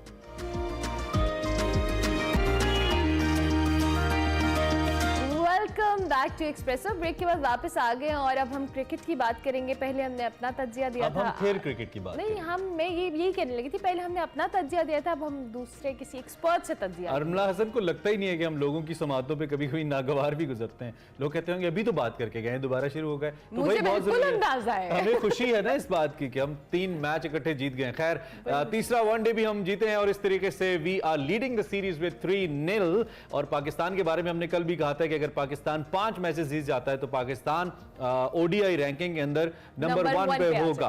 तो खैर इस पे हमने आपको स्टैट्स भी बताए। पाकिस्तान 288 चेज करते हुए न्यूजीलैंड कल 26 रन पीछे रह गया, पूरी टीम उनकी आउट हो गई, अभी 5 गेंदें बाकी थी अरमला हसन, और पाकिस्तान ने ये इनिंग्स जीती। हाईलाइट जो थी इनिंग की इमामुल हक के शानदार 90 रन थे। आई विश के इसके साथ एक और लग जाता, इट कुड बी 190 या 100 प्लस हो जाते तो हमें अच्छा लगता, लेकिन इमाम played really a great inning. Pakistan कल बॉलिंग में थोड़ा सा परेशान जरूर हुआ। बाबर आजम की नेक्स्ट सेंचुरी कैसे भूल? बाबर आजम हर मैच में ही करते हैं, अब हम रोज कैसे जिक्र करें उनका, but he is amazing as we say. Resist किया न्यूजीलैंडर्स ने, कीवीज ने, लेकिन वो मुकाबला नहीं कर पाए। हमारे साथ Abdul Majid Bhatti sahab all the way live from the city where the matches are being played मौजूद हैं। कराची की हम बात कर रहे हैं तो उनसे हम इसी पे तबसरा लेते हैं। थैंक यू वेरी मच भट्टी साहब, बहुत शुक्रिया आपके वक्त का। कैसे हैं आप, ठीक ठाक है? जी बहुत शुक्रिया आपका भी कि सुबह सुबह आपने याद किया। और एक अच्छी चीज है कि हम जब न्यूज चैनल देखते हैं तो लड़ाई झगड़े की और स्ट्रेस वाली खबरें देखते हैं, लेकिन अच्छी बात है कि सुबह सुबह हम एक पाकिस्तान की खुशी की खबर जो है वो आपसे शेयर कर रहे हैं और वो डिस्कस कर रहे हैं। डेफिनेटली भट्टी साहब, ये हमारे लिए बड़ी अच्छी बात होती है कि हमें भी सुबह सुबह कोई अच्छी खबर होती है जो हम शेयर कर रहे होते हैं, वरना अदरवाइज हमारे लिए बड़ा मुश्किल हो जाता है। कल के मैच के हवाले से पाकिस्तान ने बड़ा अच्छा खेल रहे हैं और ODI की जिस तरह हमने पहले भी आपसे बात की थी कि बड़े इंपॉर्टेंट मैचेस हैं पाकिस्तान के लिए, और अब चूंकि पाकिस्तान अच्छा परफॉर्म भी कर रहा है तो ODI रैंकिंग में ये हमारे लिए बहुत ज्यादा हेल्पफुल होने वाला है। देखें बहुत अच्छी बात है कि पाकिस्तान 26 रन से जीता। अब लोग कहते हैं कि जी B टीम आ गई, C टीम आ गई, ये हमारा मसला नहीं है, ये न्यूजीलैंड का मसला है। और लोग कह रहे हैं कि 3 दिन के लिए पाकिस्तान नंबर 1 बनेगा, लेकिन नंबर 1 बनना ही एक बहुत बड़ा ऑनर है। मैं तो बहरहाल as a Pakistani proud feel करता हूँ कि मेरी टीम चाहे 1 घंटे के लिए नंबर 1 बने, नंबर 1 बनी। लेकिन देखें कल जिस पिच पर मैच हुआ या नेशनल स्टेडियम में, ये वो पिच नहीं थी जिस तरह की पिंडी में हमने 2 पिचेस देखी, एक पर 288 चेज हो गया, एक पर 336 चेज हो गया। फिर कल मोहम्मद नवाज जो हमारे ऐसे बॉलर थे जो 10 ओवर करवा सकते थे, उनकी उंगली पर चोट लगी, वो अनफिट हो गए। लेकिन पाकिस्तान ने कल एक अच्छा शो दिखाया। हालांकि क्राउड पॉइंट ऑफ व्यू से लास्ट टाइम भी जब मैं आपसे डिस्कस कर रहा था वही हुआ जिसका खतरा था कि कराची में मेरे ख्याल हार्डली कोई 4-5 हजार लोगों ने ग्राउंड का रुख किया, हालांकि बहुत सारे टिकट मेरे पास मेरा सवाल ले लिया आपने ये बात करके मेरा सवाल था कि फिर वही हुआ। इमरान साहब, मेरे पास भी अभी भी कुछ टिकट कल के पड़े हुए हैं, जो टिकट मांगने वाले भी लोग नहीं थे। एक तो देखें, कल गर्मी बहुत ज्यादा थी कराची में, तकरीबन कोई जब हम स्टेडियम जा रहे थे 12-12:30 बजे तो अराउंड कोई 38 प्लस टेम्परेचर था दोपहर में। ओके जी, और कराची का जो 38 है वो इट फील्स लाइक 45 समटाइम्स 45, क्योंकि आपको पता है कि समंदर की वजह से ह्यूमिडिटी ज्यादा होती है। लेकिन पाकिस्तान ने बहरहाल अच्छा परफॉर्म किया। बाबर आजम, देखें, बाबर आजम भी हमारे लिए एक काबिल फख्र तो है कि हम घर की मुर्गी दाल बराबर बाबर आजम को कहीं रेट करते नहीं है, लेकिन दुनिया में जितना बड़ा मकाम और मर्तबा इस वक्त बाबर आजम का है, ये भी हमारी एक खुशकिस्मती है। फिर इमाम ने 90 बनाए, लेकिन पाकिस्तानी फास्ट बॉलर्स ने कल अच्छी बॉलिंग की। आप देखें, नसीम शाह ने 2 आउट किए, शाहीन ने 2 आउट किए, पहला मैच खेल रहे थे मोहम्मद वसीम जूनियर, उन्होंने भी 2 आउट किए। फिर एक और जो चीज अच्छी हमें नजर आई कि सलमान अली आगा जिन्होंने कल एक विकेट भी ली, 26 रन नॉट आउट भी बनाए, तो सलमान अली आगा को मेरा ख्याल हम उस दिन जो डिस्कस कर रहे थे कि हमारे पास ऑलराउंडर नहीं है अब्दुल रज़ाक और अजहर महमूद टाइप के, तो सलमान अली आगा मुझे लग रहा है ज़ाहिर है उस कैलिबर का तो नहीं, लेकिन एक लोअर मिडिल ऑर्डर में अच्छे बैट्समैन। शादाब ने भी बहुत इंप्रूव किया बैटिंग को लेकर, कल भी कुछ बड़े अच्छे स्ट्रोक्स हमने देखा, शादाब ने भी खेले। अच्छा, एक बड़ा इंपॉर्टेंट नुकता है, मैं स्किप ना कर जाऊं इसलिए मैं जरा आपसे पहले पूछ लेना चाहता हूं। आपने चूंकि वसीम जूनियर जिन्हें हम कहते हैं उनका जिक्र किया आपने, और नसीम का भी, सीनियर प्लेयर्स, अब मैं तो इनको भी काफी हद तक अब कह सकता हूं कि they are somehow seniors, because leagues खेलते हैं, इंटरनेशनल क्रिकेट खेल रहे हैं, तो आपको इतनी नो हाउ तो है। लेकिन Wasim in particular and Naseem as well, usually problem ये होता है कि जब इनको मार पड़ना शुरू होती है, तो कल वसीम के खास तौर पे वो 2 कंसेक्यूटिव चौके मुझे हजम नहीं हुए, जहां पे उन्होंने फील्ड प्लेसमेंट नहीं की होती, वहां पे उनको बॉल हिट होती है। और अक्सर वसीम अकरम की हम अगर कमेंट्री सुने तो इस बात पे जरूर कमेंट करते हैं कि आप अपने कप्तान के साथ सिंक्रोनाइज कर लें और कम से कम बॉल ऐसे मौके पे वहां पे करें। कल तो उस तरह का कोई प्रेशर भी नहीं था कि वहां बॉल करें जहां पे आपने फील्ड प्लेसमेंट की हुई है, ग्राउंड शॉट्स से तो कम से कम आप बचें उस वक्त, लेकिन ऐसा नहीं हो रहा था। तो ये this is because of some कोई कोचिंग का मसला है, हालांकि उमर गुल कैंप में मौजूद हैं, या फिर कप्तान के साथ बॉलर्स की कोई सिंक्रोनाइजेशन का प्रॉब्लम है फील्ड को लेकर, टेक्निकली इसको कैसे देखते हैं आप? देखिए, बहुत अच्छा पॉइंट आपने रेज किया। बेसिकली मसला ही कोचेस का है कि कभी कोई कोच होता है, अभी उमर गुल बॉलिंग कोच है, अब उमर गुल मई के एंड में मॉर्नी मॉर्कल जो साउथ अफ्रीकन है वो टीम को ज्वाइन कर लेंगे, तो अभी हमारी कोचिंग टीम भी सेट नहीं हो रही। फिर हम देखें कि जिस तरह मोहम्मद वसीम जूनियर है, उनको भी रेगुलर चांसेस मिल नहीं रहे, कभी हम उनको खिलाते हैं फिर आराम दे देते हैं, क्योंकि हारिस, शाहीन, नसीम, 3 हमारे जो मेन बॉलर्स हैं ज्यादातर वही खेलते हैं। लेकिन ये भी एक अच्छी चीज है कि अभी भी जमान खान डगआउट में बैठे हुए, उनको मौका नहीं मिल रहा, एहसान एक मैच खेलकर बाहर बैठे हुए, तो हमारे पास एक अच्छी लॉट है। लेकिन न्यूजीलैंड की टीम को आप देखें कि उनके पास क्या जबरदस्त टैलेंट है। कल भी मैकॉन की जो उनके बैट्समैन जो आए हैं, बल्कि ऑलराउंडर आए हैं, उनका कल डेब्यू था कि, लेकिन क्या जबरदस्त वो बैटिंग कर रहे थे, और आखिर में जिस तरह वो छक्के मार रहे थे तो लग रहा था कि न्यूजीलैंड कहीं ये मैच पाकिस्तान से छीन ना ले। लेकिन ओवरऑल एक अच्छा शो रहा जब मैच खत्म हुआ कि पाकिस्तान ने 26 रन से जीता। मेरे ख्याल में अब पाकिस्तान के पास चांस है कि पाकिस्तान रोटेशन पॉलिसी पे चल तो रहा है, मजीद अगर कुछ चेंजेस कर ले, जो डगआउट में जिस तरह जमान खान को अभी तक मौका नहीं मिला है, इफ्तिखार को मेरे ख्याल में अब हम बेंच स्ट्रेंथ आजमा सकते हैं। मेरे से लास्ट 20 सेकंड्स अब हम व्हाइट वॉश इंशाल्लाह कर सकते हैं, इजी है। देखिए, पाकिस्तान क्रिकेट में हर चीज मुमकिन है, हर चीज नामुमकिन है। मेरे ख्याल में एज ए पाकिस्तानी मेरी ख्वाहिश भी है, और जो पाकिस्तान टीम की फायर पावर है, मुझे लग रहा है कि व्हाइट वॉश होगा।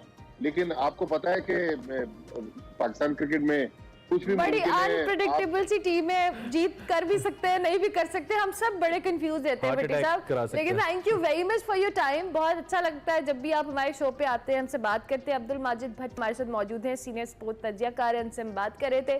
उनकी भी ख्वाहिश है, हम सबकी ख्वाहिश है कि पाकिस्तान व्हाइट वॉश करे, लेकिन हजारों ख्वाहिशें हैं, हर ख्वाहिश पे दम निकले। प्रोग्राम के दूसरे हिस्से में आपको खुश आमदीद कहेंगे और अब आपको दिखाएंगे हमारा सेगमेंट सफर शर्त, जिसमें वादी सून की सैर अभी हम कर रहे हैं। कहाँ की सैर करें दिखाते हैं आपको।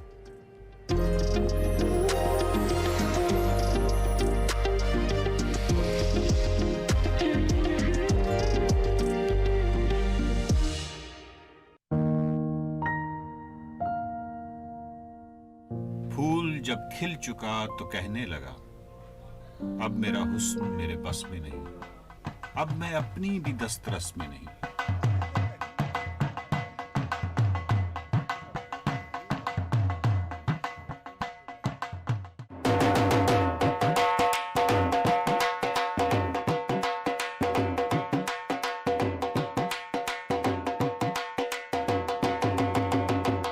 अस्सलाम वालेकुम नाज़रीन, मैं हूं वकार अहमद और आप देख रहे हैं सफ़र शर्त। और सफ़र शर्त में वादी सुरक्की में हूँ। वादी सुरक्की जो है वो वादी सून केसर में है और वादी सून केसर जो है वो सॉल्ट रेंज का हिस्सा है, कोहिस्तान नमक, जहाँ पे जो तहजीबी आसार हैं, या अगर आप उसको ये कहें कि एक अर्जियाती अलूम है, या अगर आप उसको ये कहें कि एक सकाफ़ती अजायब घर है, तो बेजाना होगा। बहुत ही खूबसूरत स्पेशली वादी सुरक्की की अगर मैं बात करूँ, नौशहरा से जब आप निकलते हैं तो सड़क से सिर्फ 6 किलोमीटर एक चढ़ाई है, चढ़ाई काफ़ी है, लेकिन चढ़ाई के बाद अचानक एक मंजर खुलता है और आपके सामने वादी सुरक्की होती है।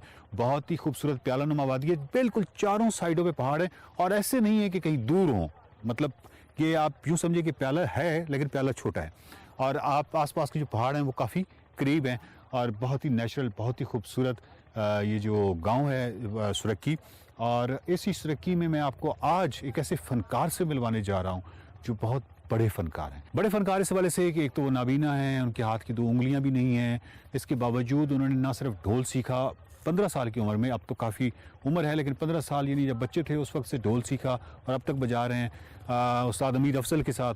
और इसके अलावा यानी दूर दराज इलाकों में उनको सफ़र भी करना पड़ता है लेकिन नज़र नहीं है। दूसरा उनकी ये है कि उनके जो 4 बच्चे हैं उन्होंने उनको पाला भी है, मुश्किलात यकीनन उन्होंने बहुत ज़्यादा देखी हैं और वो एक शहीद के बाप भी हैं।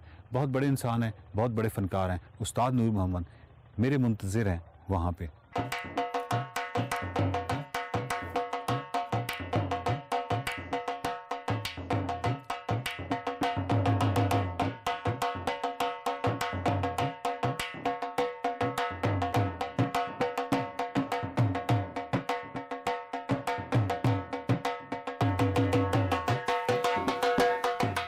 उस्ताद जी क्या हाल है?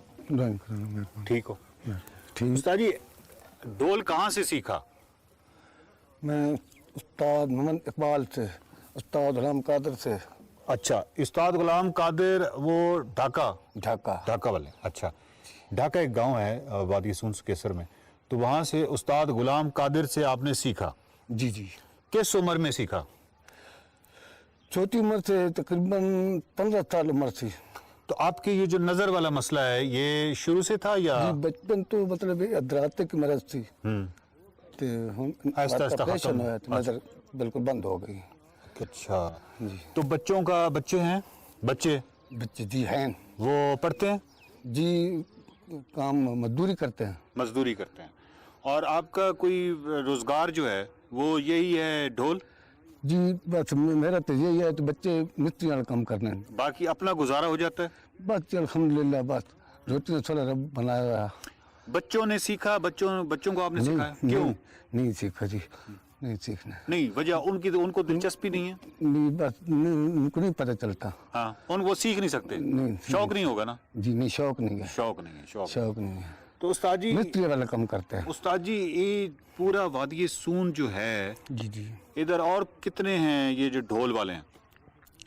बहुत हैं जी, बहुत हैं। बहुत है। लेकिन आहिस्ता आहिस्ता ये काम खत्म हो रहा है या और बढ़ रहा है? खत्म तो नहीं है ना जी। फन कैसे खत्म हो फन सकता? चलता ही है फन जी। चलता है। जी हाँ, बस फन चलना पे जी, खत्म नहीं होता। सही। हाँ। तो उस्ताद जी पूरी ये इधर आपको जहाँ बुलाते हैं वो कहाँ से बुलाते हैं आपको?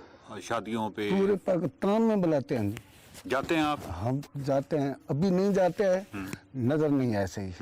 उस्ताद जाते हैं, उस्ताद जाते हैं। अमीर अफजल जाते हैं। तो अमीर अफजल के साथ आपको कितना अरसा हो गया? जी, अमीर अफजल के साथ काम करते हुए कितना अरसा हो गया? तकरीबन तकरीबन 25 साल होगा। 25 साल उस्ताद अमीर अफजल और आप इकट्ठे हैं। जी जी। वाह वाह वाह। या पहले बुजुर्गों ने नाल चलना है, बात भाई और नाल चलना है, उनके साथ चल रहे हैं। तो अब जो मौसीकी अभी है वो कोई अच्छी है या पहले वाली मौसीकी अच्छी थी? बस जी टाइम टाइम पे पहले वाली भी अच्छी थी, तो भी बहुत अच्छी है। वक्त वक्त यानी अभी की जो है वो भी अच्छी लगती है जी, आपको? जी, है। अच्छा अच्छा अच्छा। तो उस्ताद जी कोई थोड़ा सा कोई ढोल सुनाए हमें। जी, जी। अगर मैं आपसे कहूँ कि थोड़ा सा ढोल कोई सुनाए, कोई ढोल सुनाए थोड़ा सा। तो इनके साथ हाँ जी।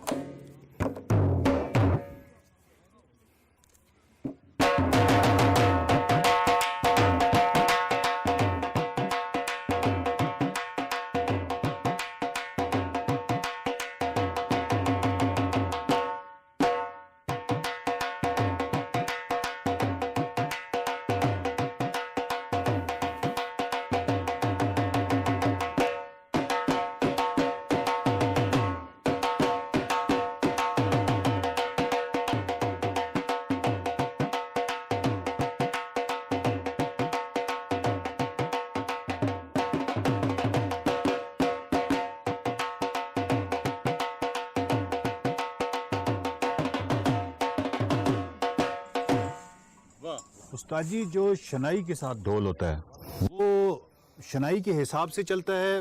जी जी तो वो जरा मुश्किल काम नहीं है? जी मुश्किल है ना उनके साथ यानी चलना। वैसे जो ढोल मारना है वो एक अलग है। जी जी। लेकिन अब शनाई को आप साथ शनाई को सुनते रहते हैं कि अब मैंने क्या करना है, ऐसा है? जी हाँ। यानी शनाई के साथ आप ढोल मार। जैसे साहब जैसे उन्होंने चलना है, हमें इसी तरह चलना है।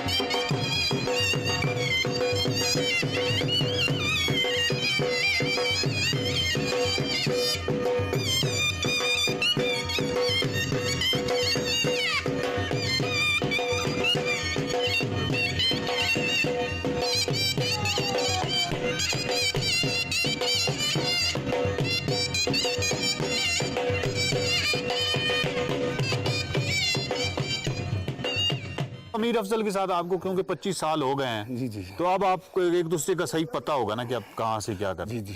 सही सही सही सही। तो वैसे यानी जो आपको वैसे शनाई कैसी लगती है? आपने सिर्फ ढोल ही सीखा है? जी जी सिर्फ तो शनाई वैसे लगती कैसी है? बहुत अच्छी, बहुत अच्छी, बहुत खुश तबीयत आती है, मज़ा आता है, बहुत मज़ा आता है। क्या बात है नाजरीन। ये एक खूबसूरत गांव है वादी सुरक्की, और पीछे मैंने इसलिए देखा था कि मुझे जानवरों के गले में जो घंटियां हैं वो बजती सुनाई दी थी, और इससे पहले ढोल था। और ये खूबसूरत ढोल जो है ये वादी सुरक्की सूंस के सर में मैंने सुना। ये बहुत बड़े फनकार हैं। इस धरती में कैसे कैसे बड़े लोग देखे, लेकिन यहाँ तक इन फनकारों का ताल्लुक है, मुझे बस मेरा दिल इसलिए बुझ जाता है कि ये इतना बड़ा फ़न जो है जिसके ये वारिस थे और इससे हवाले से मीरास और मीरासी कहलाते थे, अगर ये फ़न आगे मुंतकिल न हुआ तो ये बहुत बड़ा लॉस होगा। फ़न जो है, फ़नकार जो है, अदीब जो है, शायर जो है, साइंसदान जो है, ये चंद वो तबके हैं जो किसी भी मुल्क को तरक्की करने में माविन नहीं साबित होते, बल्कि तरक्की बेसिकली होती ही इनकी वजह से है। और इन लोगों को जो एक्सप्रेशन जो है, इनके एक्सप्रेशन में कोई रुकावट होगी, इजहार में कोई रुकावट होगी, और इनका जो शोबा है इसको वो इज़्ज़त नहीं मिलेगी जिसकी ये बुनियादी तौर पे एक्चुअली हकदार हैं, तो उसके बाद ना सिर्फ फ़न को ज़वाल होगा बल्कि तहज़ीब को ज़वाल होगा।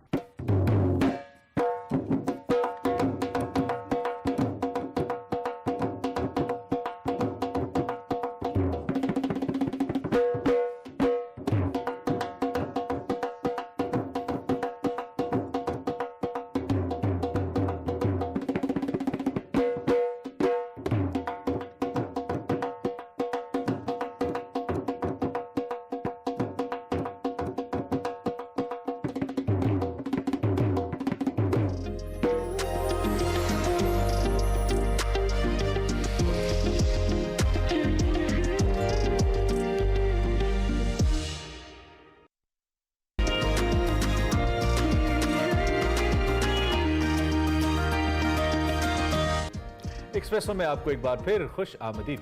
और अब बात करेंगे मंकी पॉक्स के हवाले से। पाक मुल्क भर में अगर हम बात करें तो 2 दर्जन से ज़ायद जो मुश्तबा केसेस हैं वो रिपोर्ट हो चुके हैं, जिसमें इस्लामाबाद, लाहौर में भी केसेस रिपोर्ट हुए हैं। कराची में अब तक कोई केस रिपोर्ट नहीं हुआ। जो कंफर्म केसेस थे वो भी सेहतयाब हो चुके हैं। मंकी पॉक्स के फैलाव के खदशे को मद्देनजर रखते हुए हुकूमत ने जो एयरपोर्ट है उस पर स्क्रीनिंग का फैसला किया है और WHO ने वैक्सीनेशन भी हासिल करने का फैसला किया है। निगरान वजीर सेहत जो पंजाब है डॉक्टर जावेद अकरम, वो कहते हैं कि जी डॉक्टर्स और पैरामेडिक्स मंकी पॉक्स से आगाह नहीं है, उन्हें ट्रेनिंग दे रहे हैं, जबकि रेस्क्यू एहलकारों को भी ट्रेनिंग दी जा रही है। बिल्कुल जी, इसके जो मरीज हैं उनको रेस्क्यू की मदद से हॉस्पिटल पहुंचाया जाएगा।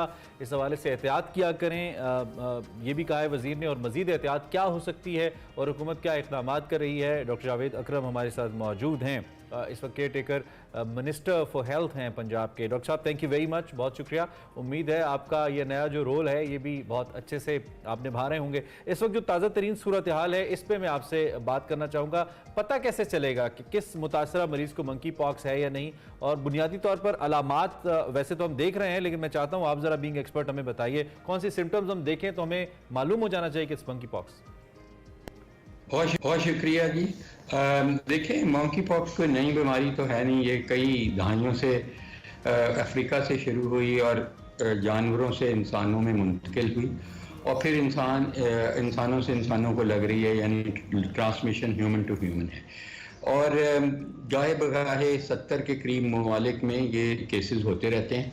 पाकिस्तान में अल्हम्दुलिल्लाह ये सिर्फ जो रिपोर्ट हुए हैं वो वही केसेस हैं जो सऊदी अरेबिया से एक जो रिपोर्ट हुए थे, एक वैसे आए थे, और वो उस वक्त सऊदी अरेबिया में भी उनको अलामात थी और वो समहाउ मैनेज किया उन्होंने कि बोर्ड हो गए। वहाँ की हेल्थ अथॉरिटीज़ को चाहिए था कि अगर उन्होंने तशखीस कर ली थी या उनके अलामात उनको करनी चाहिए थी तो वहीं क्वारंटाइन होना चाहिए था। जब हमारे जहाज़ में उनकी तबीयत भी ख़राब हुई तो उनको भी दवाई दे दी गई, पैरासीटामोल, और लिटा दिया गया और आगे अराइवल पे इंटीमेट नहीं किया गया, जो कि एक बहुत बड़ी क्रिमिनल नेग्लिजेंस है। वहाँ से भी वो निकल गए जो हमारी डॉक्टर्स हैं सिविलियन अथॉरिटी के, उनकी अदम तवज्जो के शिकार हुए और फिर घर जाके उनकी तबीयत ख़राब हुई तो पिम्स हॉस्पिटल में दाखिल हुए। अब अल्हम्दुलिल्लाह वो सारे के सारे रूब सेहत हैं और अपने अपने घरों को जा चुके हैं और घर के अंदर क्वारंटाइन कर रहे हैं। देखें, इसकी अलामात तो वही होती हैं जो किसी भी वायरल इन्फेक्शन की हैं, बुखार होना, जिस्म टूटना, क्या आना, सर दर्द वगैरह। लेकिन जो एक बड़ी खसूसियत है इसकी वो है कि कुछ दिनों के बाद दूसरे या तीसरे दिन रैश निकल आती है, यानी जिस्म पे एक लाली आ जाती है हाथों पे और चेहरे पे, और उसके बाद ये वेजिकल्स बन जाते हैं, यानी फिंसियाँ बन जाती हैं और वो फिंसियों में से पानी रिसना शुरू हो जाता है चेहरे पे, हाथों पे और बाकी भी बॉडी के हिस्सों पे, लेकिन ज़्यादातर चेहरों पे। और उस रिसने वाली जो पानी है उसके अंदर ये वायरस मौजूद होती है और वो अगर किसी और को टच करेंगे, वो पानी टच करेगा तो वो इन्फेक्टिव मटीरियल होता है, वो वायरस दूसरे इंसान को मुंतकिल हो जाएगी। तो इसकी जो ट्रांसमिशन है वो कॉन्टेक्ट से है, इसका सांस से कोई तल्लक नहीं है, कोविड की तरह नहीं है और इसका और किसी चीज़ से तल्लक नहीं है। लेकिन अगर वो कपड़े उनके पे भी वो वायरस लग जाएगी तो वो कपड़ा कोई और पहनेगा या बेडशीट कोई और इस्तेमाल करेगा, पिलो, तो उसको भी लगने का ख़तरा होगा। तो इसकी एहतियात यही है कि आप कपड़ों को और जो भी आपकी बेडशीट्स वगैरह हैं, टॉवल्स हैं, उनको डिसइंफेक्ट करें सोडियम हाइपोक्लोराइड सोल्यूशन से 1% से, और कांटेक्ट नहीं करें एक दूसरे से, हाथ वाथ नहीं धोएं, हाथ आप बार बार धोएं। और बतौर मुसलमान हम वज़ू भी करते हैं 5 दफ़ा दिन में, और वैसे भी हाथ खाने से पहले बाद में धोते हैं। तो ये चीज़ बहुत ही इम्पॉर्टेंट है कि जो सफाई निस्फ़ ईमान है ये हमारी ज़िंदगियों में आ जाए तो हम बहुत हद तक इससे बचे रहेंगे। अच्छा डॉक्टर साहब, जिस तरह से हमने कोविड के दौरान बात की थी, स्क्रीनिंग की जाती थी या बुखार या दीगर चीज़ें से मुतासरा जो शख्स होता था उसको क्वारंटीन कर दिया जाता था, अब की बार हुकूमत इस हवाले से क्या प्लान कर रही है, स्ट्रैटेजी क्या होगी? क्योंकि जो सऊदी अरब से आपने खुद भी मेंशन किया, जो पेशेंट आया था उसको ऑलरेडी मंकी पॉक्स था और वो नेग्लिजेंसी हुई थी, सो इस बार हुकूमत की स्ट्रैटेजी क्या है? देखें, हमने पूरे पंजाब में बेड्स इसके लिए नोटिफाई कर दिए हैं। चाहे वो डिस्ट्रिक्ट हॉस्पिटल है, चाहे टीचिंग हॉस्पिटल है, चाहे बच्चों का हॉस्पिटल है, क्योंकि ज़्यादातर ये कोई 8 साल से 14 साल की उम्र के लोगों को अफेक्ट करती है, तो इसलिए बच्चों के भी हमने बेड और नोटिफाई कर दिया है। और जैसे लाहौर में 2 हॉस्पिटल हैं, LGH है और चिल्ड्रन हॉस्पिटल है, उनको नोटिफाई कर दिया। इसी तरह हर शहर में नोटिफाइड हैं हॉस्पिटल, वेबसाइट पे मौजूद हैं।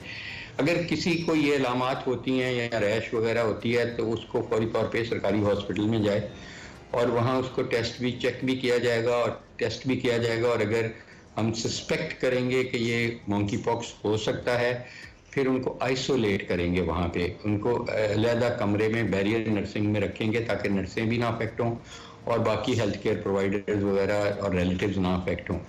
और फिर उनका जो टेस्ट है वो वही है कि जो पानी है जिल्द के ऊपर जो थोड़ा पानी रिश्ता है उसको PCR करेंगे, RT-PCR, और वो अगर पॉजिटिव आता है तो उसी केस को, सस्पेक्टेड केस को हम कहेंगे कंफर्म्ड केस। लेकिन अभी पाकिस्तान में इसका सारे के सारे इंपोर्टेड केसेस ही थे जो थे, कोई लोकली केस नहीं रिपोर्ट हुआ और मेरा नहीं ख्याल होगा भी। और मेरा ख्याल है कि इसमें कोई अलार्म की या पैनिक की चीज़ नहीं है। ये बड़ी माइल्ड सी बीमारी है जिसकी शरह अमवात बहुत कम है, 0.4%।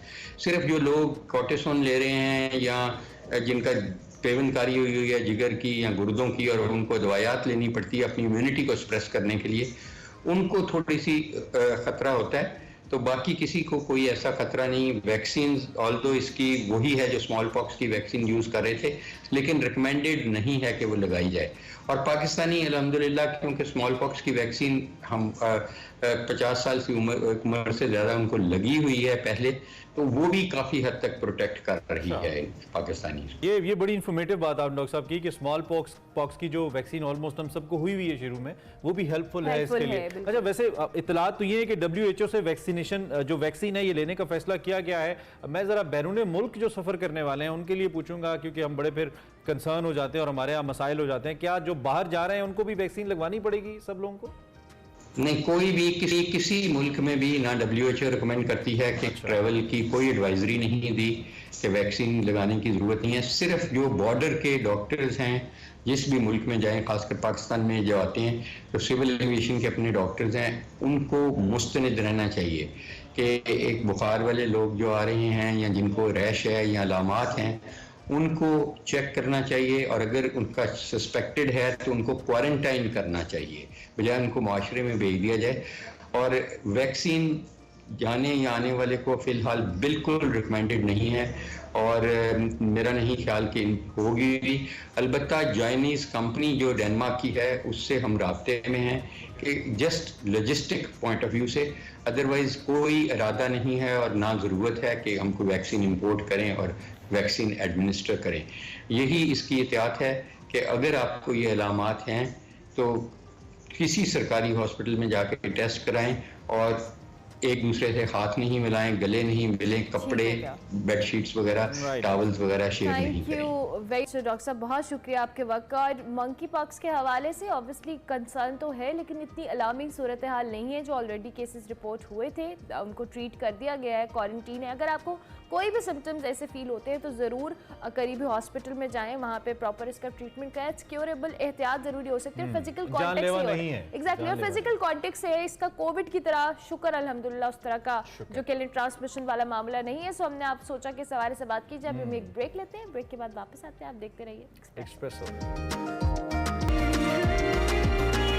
वेलकम बैक, जहाँ पे दीगर खबरें हम आप तक पहुँचा रहे हैं, स्टोरीज एज वेल। वहाँ पे सियासी हंगामा खेजी जारी है और इस वक्त मामला बहुत हद तक कोर्ट में है कि क्या सूरत हाल बनती है। खैर, इमरान खान की आज इस्लामाबाद हाई कोर्ट में पेशी है। अब से कुछ देर पहले जमान पार्क पर व्हील चेयर पे इमरान खान रवाना हुए। कल उनको उनकी टांग में इन्फेक्शन बढ़ जाने के बायस जब वो डॉक्टर के पास गए थे रिपोर्टेडली, तो डॉक्टर ने उनको तकरीबन 10 दिन का आराम तफवीज़ किया था। आज उन्होंने एक वीडियो मैसेज भी दिया जाने से पहले, जिसमें उन्होंने कहा कि मेरी तबीयत तो ठीक नहीं है लेकिन मैं अदालतों का एहतराम करता हूँ, इसलिए मैं पेश हो रहा हूँ। और वैसे कोर्ट ने भी कहा था कि अगर इमरान खान पेश नहीं होते आज तो उनकी ज़मानत कैंसिल हो सकती है। इस वक्त हमारे साथ साकिब बशीर साहब मौजूद हैं जो कि हमारी अदालतों के मामला को कवर करते हैं, हमारे रिपोर्टर हैं। उनसे ज़रा मालूमात लेते हैं कि वो हमें इस हवाले से ताज़ा तरीन क्या बता पाएंगे। साकिब, क्या तफसीलात हैं?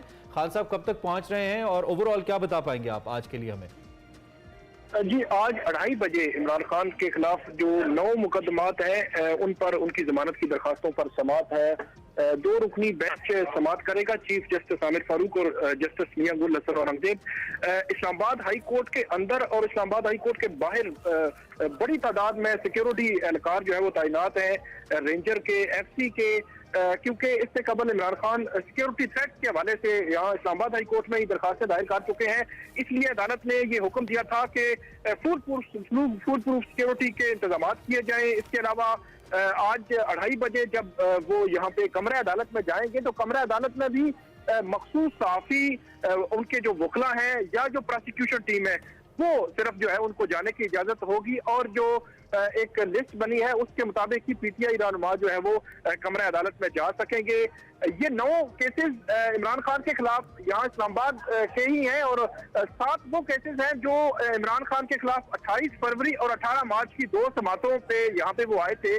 तो उन पे जो यहाँ पे हंगामा आराई हुई उनके कारकुनान ने की, तो वो 7 मुकदमात वो उन पे बने। इसके अलावा 8वां मुकदमा जो है वो तोशा खाना का जो फैसला आया था तो उस वक्त जो एहतियाज हुआ था उस वक्त बना, और जो 9वां मुकदमा है वो इमरान खान ने एक स्पीच की थी जिस पर बगावत का ये मुकदमा बना है इमरान खान के खिलाफ। तो ये 9 मुकदमात 2:30 बजे आज उन पर समाअत होगी। आज आखिरी मोहलत दे रखी है इस्लामाबाद हाई कोर्ट ने कि अगर वो नहीं आते तो उनकी जमानतें तमाम जो जमानतें हैं वो खारिज हो जाएंगी, और उसके बाद इमरान खान को अगर जमानतें खारिज होती हैं तो उनकी गिरफ्तारी भी हो सकती है।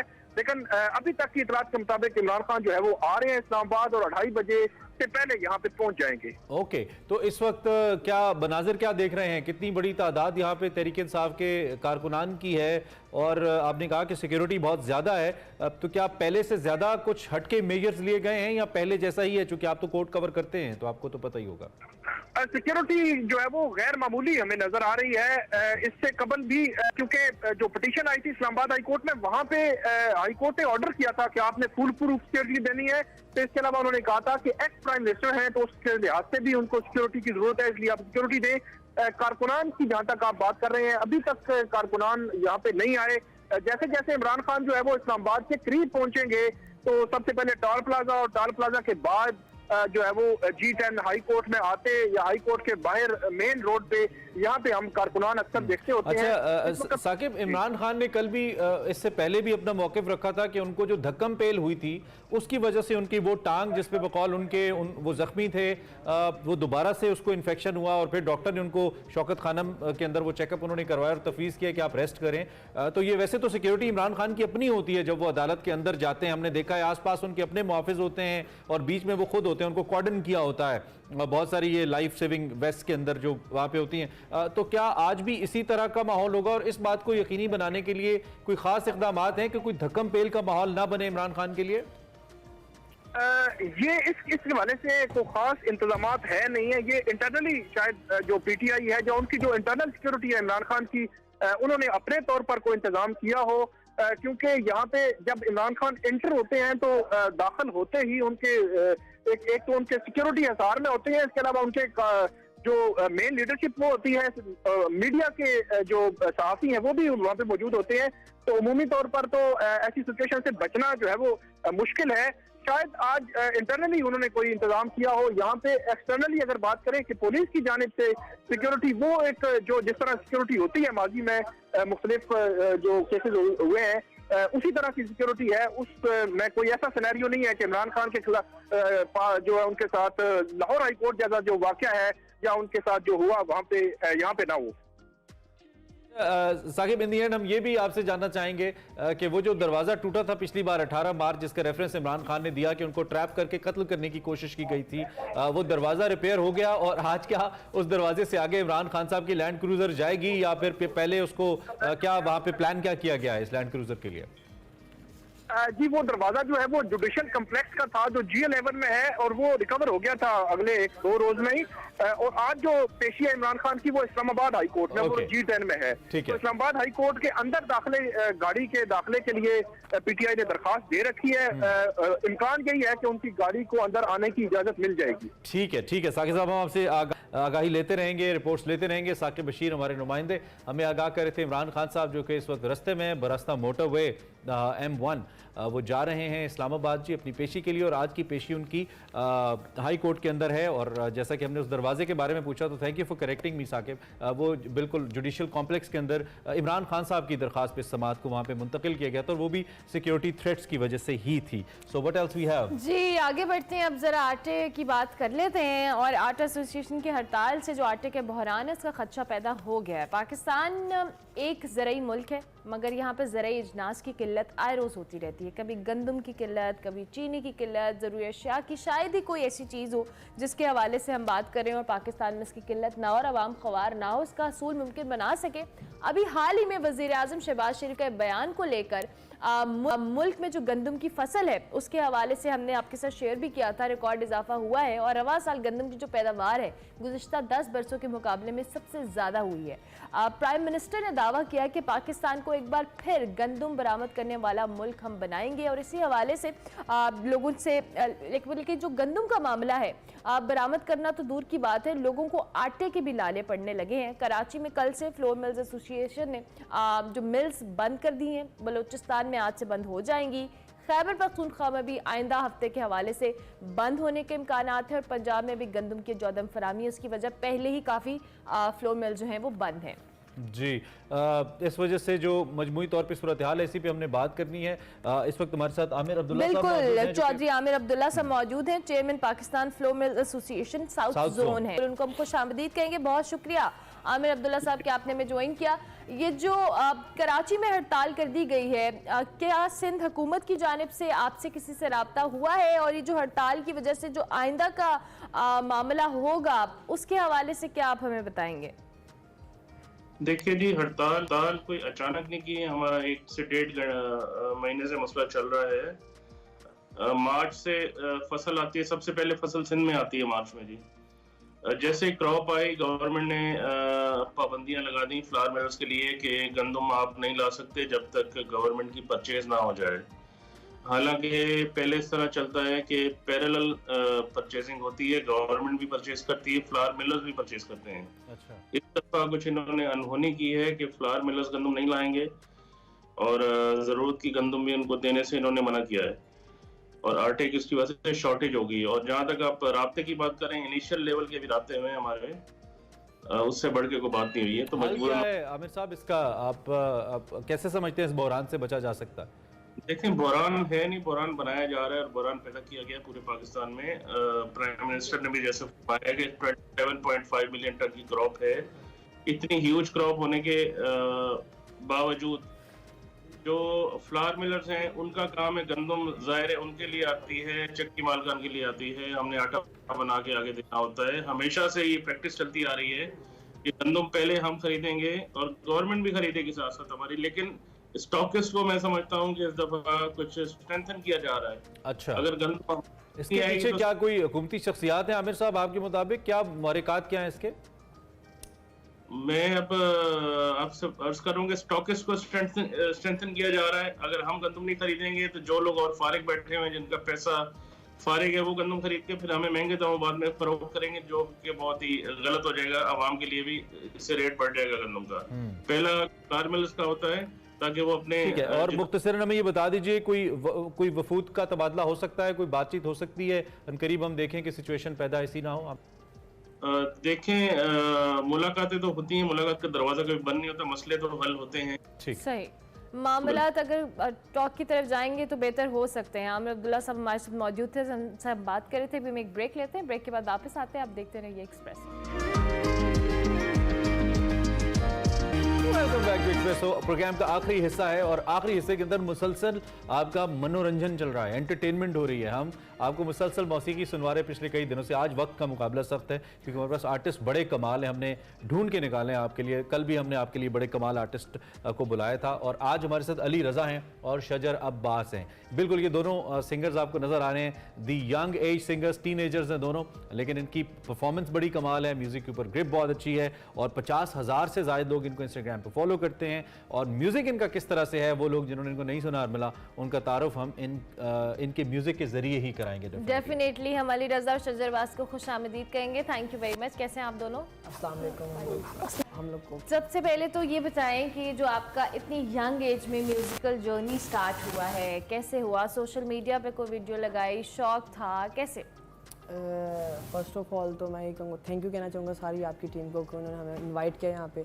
और सेकेंडली ये जर्नी ऐसे स्टार्ट हुई, मैं 6 से 7 साल का था, आई एम 7 ईयर ओल्ड, तो मुझे शौक था सिंगिंग। आज से 3 साल पहले की बात है? 10 के आप अभी लगते हैं। नहीं थोड़ी मतलब अभी इंशाल्लाह थोड़ी निकालूंगा अपनी हेल्थ वगैरह। ठीक है। तो आज से कोई मतलब 6 से 7 साल पुरानी बात है, मतलब 7 से 8 साल पुरानी बात। तो मैं स्कूल जाता था तो अक्सर मतलब कॉम्पिटिशन्स में हिस्से लेता था, तो उस तरह से मेरी जर्नी स्टार्ट हुई। फिर मैं सिंगिंग करता था, घर में सब सपोर्ट करते थे कि यू हैव। घर में कोई गाता है? घर में गाता कोई नहीं है, लेकिन सब म्यूजिक लवर्स हैं। सब म्यूजिक लवर्स हैं। तो मामा बहुत सपोर्ट करती थी, पापा बहुत सपोर्ट करते थे। फिर मेरे भाई हैं काशिफ भाई, उनको अल्लाह पाक ने इस फील्ड में इसे दिया, उन्होंने कोक स्टूडियो में भी गाया। अच्छा, क्या नाम है? काशिफ अली बाबर। ओके, अच्छा। उनका कोक स्टूडियो में गाना दिया, तो उन्होंने मुझे थोड़ा सा इंगेज किया। पहले मुझे वीडियोस वगैरह बनाना, सोशल मीडिया पे आना अच्छा नहीं लगता था कि इस तरह से, मतलब आपने डाली सोशल मीडिया पे और वहाँ से आप पॉपुलर हो गए। उन्होंने मुझे थोड़ा सा इंगेज किया कि ऐसे वीडियोस बनाओ, और मैं पहले मेरी वीडियोस वायरल थी, फिर मैंने साथ शजर को जोड़ लिया साथ। ठीक है। आपका क्या हाल है? ठीक ठाक है? आप फ्लूट बजाते हैं? ये जिन्होंने हाथ में पकड़ा हुआ ये फ्लूट है, शायद ऑन दूर से देखो ना डंडा लगता है कि इन्होंने डंडा, ये फ्लूट, और इनके पास सारे डिफरेंट स्केल के फ्लूट्स मौजूद हैं as a professional flute player. आप शजर कब से बजा रहे हैं फ्लूट्स? 7 साल का सबसे बजा रहा हूँ। और अभी माशाल्लाह कितना अर्सा हो गया? मुझे 3 साल हो गए। 3 साल तो से आप ये 10 साल के हैं माशाल्लाह। चलो दैट्स रियली ग्रेट। हम मजीद बातें भी इनसे करेंगे, लेकिन नए आर्टिस्ट को हम चाहते हैं कि वो परफॉर्म करके बताएं कि वो कैसा उनका म्यूजिक है। तो आप जिस जॉनरा को भी ज्यादा गाते हैं, जो भी हमारे देखने वालों के लिए अपनी म्यूजिक का इंट्रोडक्शन थ्रू योर म्यूजिक आप देना चाहें, प्लीज। Thank you.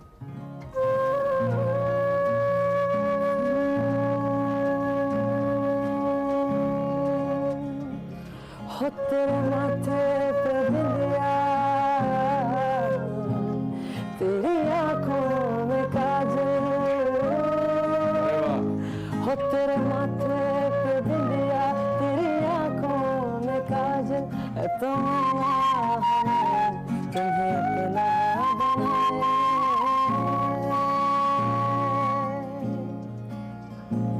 दीवाना हुआ मस्ताना, तेरी चाहत में कितना फसाना हुआ, तेरे आने की खुशबू, तेरे जाने का मंजर, तुझे मिलना पड़ेगा जमाना हुआ।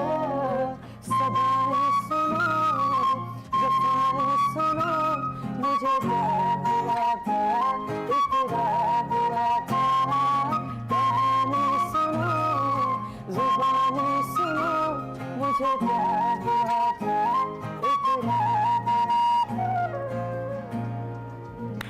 Oh wow, super. Very nice, very. I got a nice YouTube reel as well. वाह। इमरान ने मीनवाइल अपनी वीडियो बना ली। अच्छा सर ये बताएं कि जो आप दोनों की कोलैबोरेशन है, आप दोनों भाई? जी, ये मेरा छोटा भाई। ओह अच्छा, जबरदस्त। तो अब दोनों ने म्यूजिक और गिटार सीखना और इन्होंने फ्लूट बजाना, प्रॉपर ट्रेनिंग ली है और सिंगिंग की ट्रेनिंग ले रहे हैं आप लोग?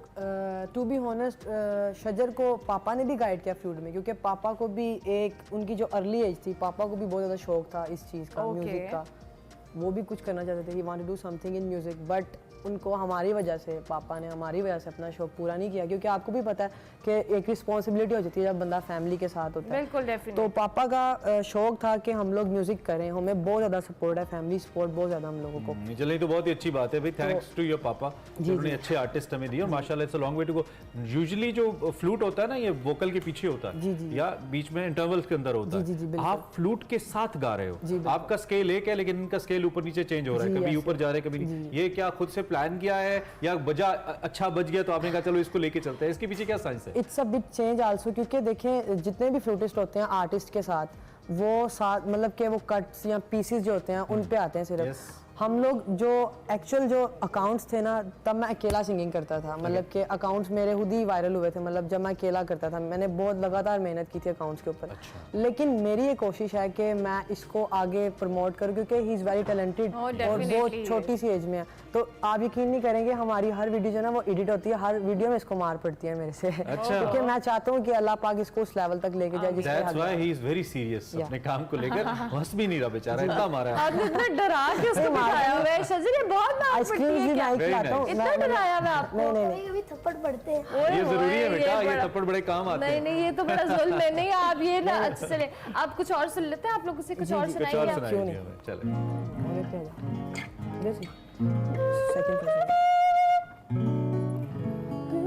चेंज हो रही है, चेंज हो डिफरेंट रही है। Scale, okay? Very nice. तो जिनको नहीं पता, ये डिफरेंट स्केल्स के लिए डिफरेंट।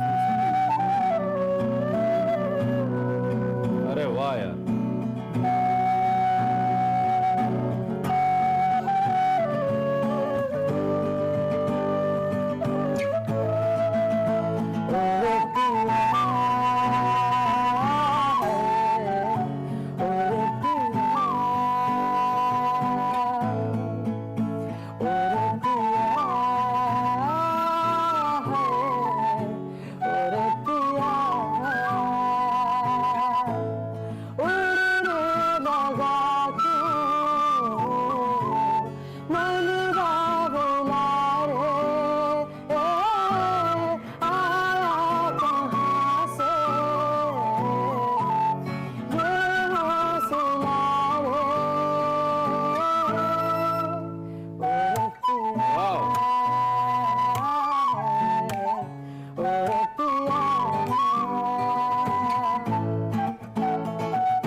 आपको बताएं कि ये जो स्केल होता है ना, ये सिर्फ इंस्ट्रूमेंट से नहीं निकलता है, गले से निकलता है, तो फिर स्केल उतना पकड़ता है इंस्ट्रूमेंट भी। और आप बहुत कमाल का बजा रहे हैं भाई, बहुत जबरदस्त, माशाल्लाह, बहुत अच्छा लगा। इन दी एंड जिन लोगों ने अभी अभी आपको देखा, anything that you like to say, कुछ कहना चाहें उनको इन लास्ट 30 सेकंड्स? मैं सबसे यही कहना चाहूँगा कि अभी हम लोग एक राइजिंग आर्टिस्ट हैं, अभी हम लोगों ने बहुत कुछ सीखना है और सबका थैंक यू कहना चाहूँगा मैं अगेन से कि आप लोगों ने हमें इनवाइट किया, इतनी रिस्पेक्ट दी हम लोग को। हम लोग का अभी स्टार्ट है, अभी हम लोग इतने कुछ भी नहीं है, आर्टिस्ट को उसका स्टार्ट होता है, कोई भी कुछ नहीं होता है, अल्लाह पाक का करम है। हमारी ब्लेसिंग्स आपके साथ Thank you very इसी much. तरह चमकते रहें। दोबारा मुलाकात इंशाल्लाह जरूर होगी। इंशाल्लाह। Wish you all the Ali best. रजा और शजर अब्बास हमारे साथ मौजूद थे। हमारे शो का वक्त खत्म हुआ, कल आपसे फिर मिलेंगे। फीडबैक हमारे सोशल मीडिया हैंडल्स पर लाजमी दीजिएगा। कल तक के लिए हमारी तरफ से अल्लाह हाफ़िज़।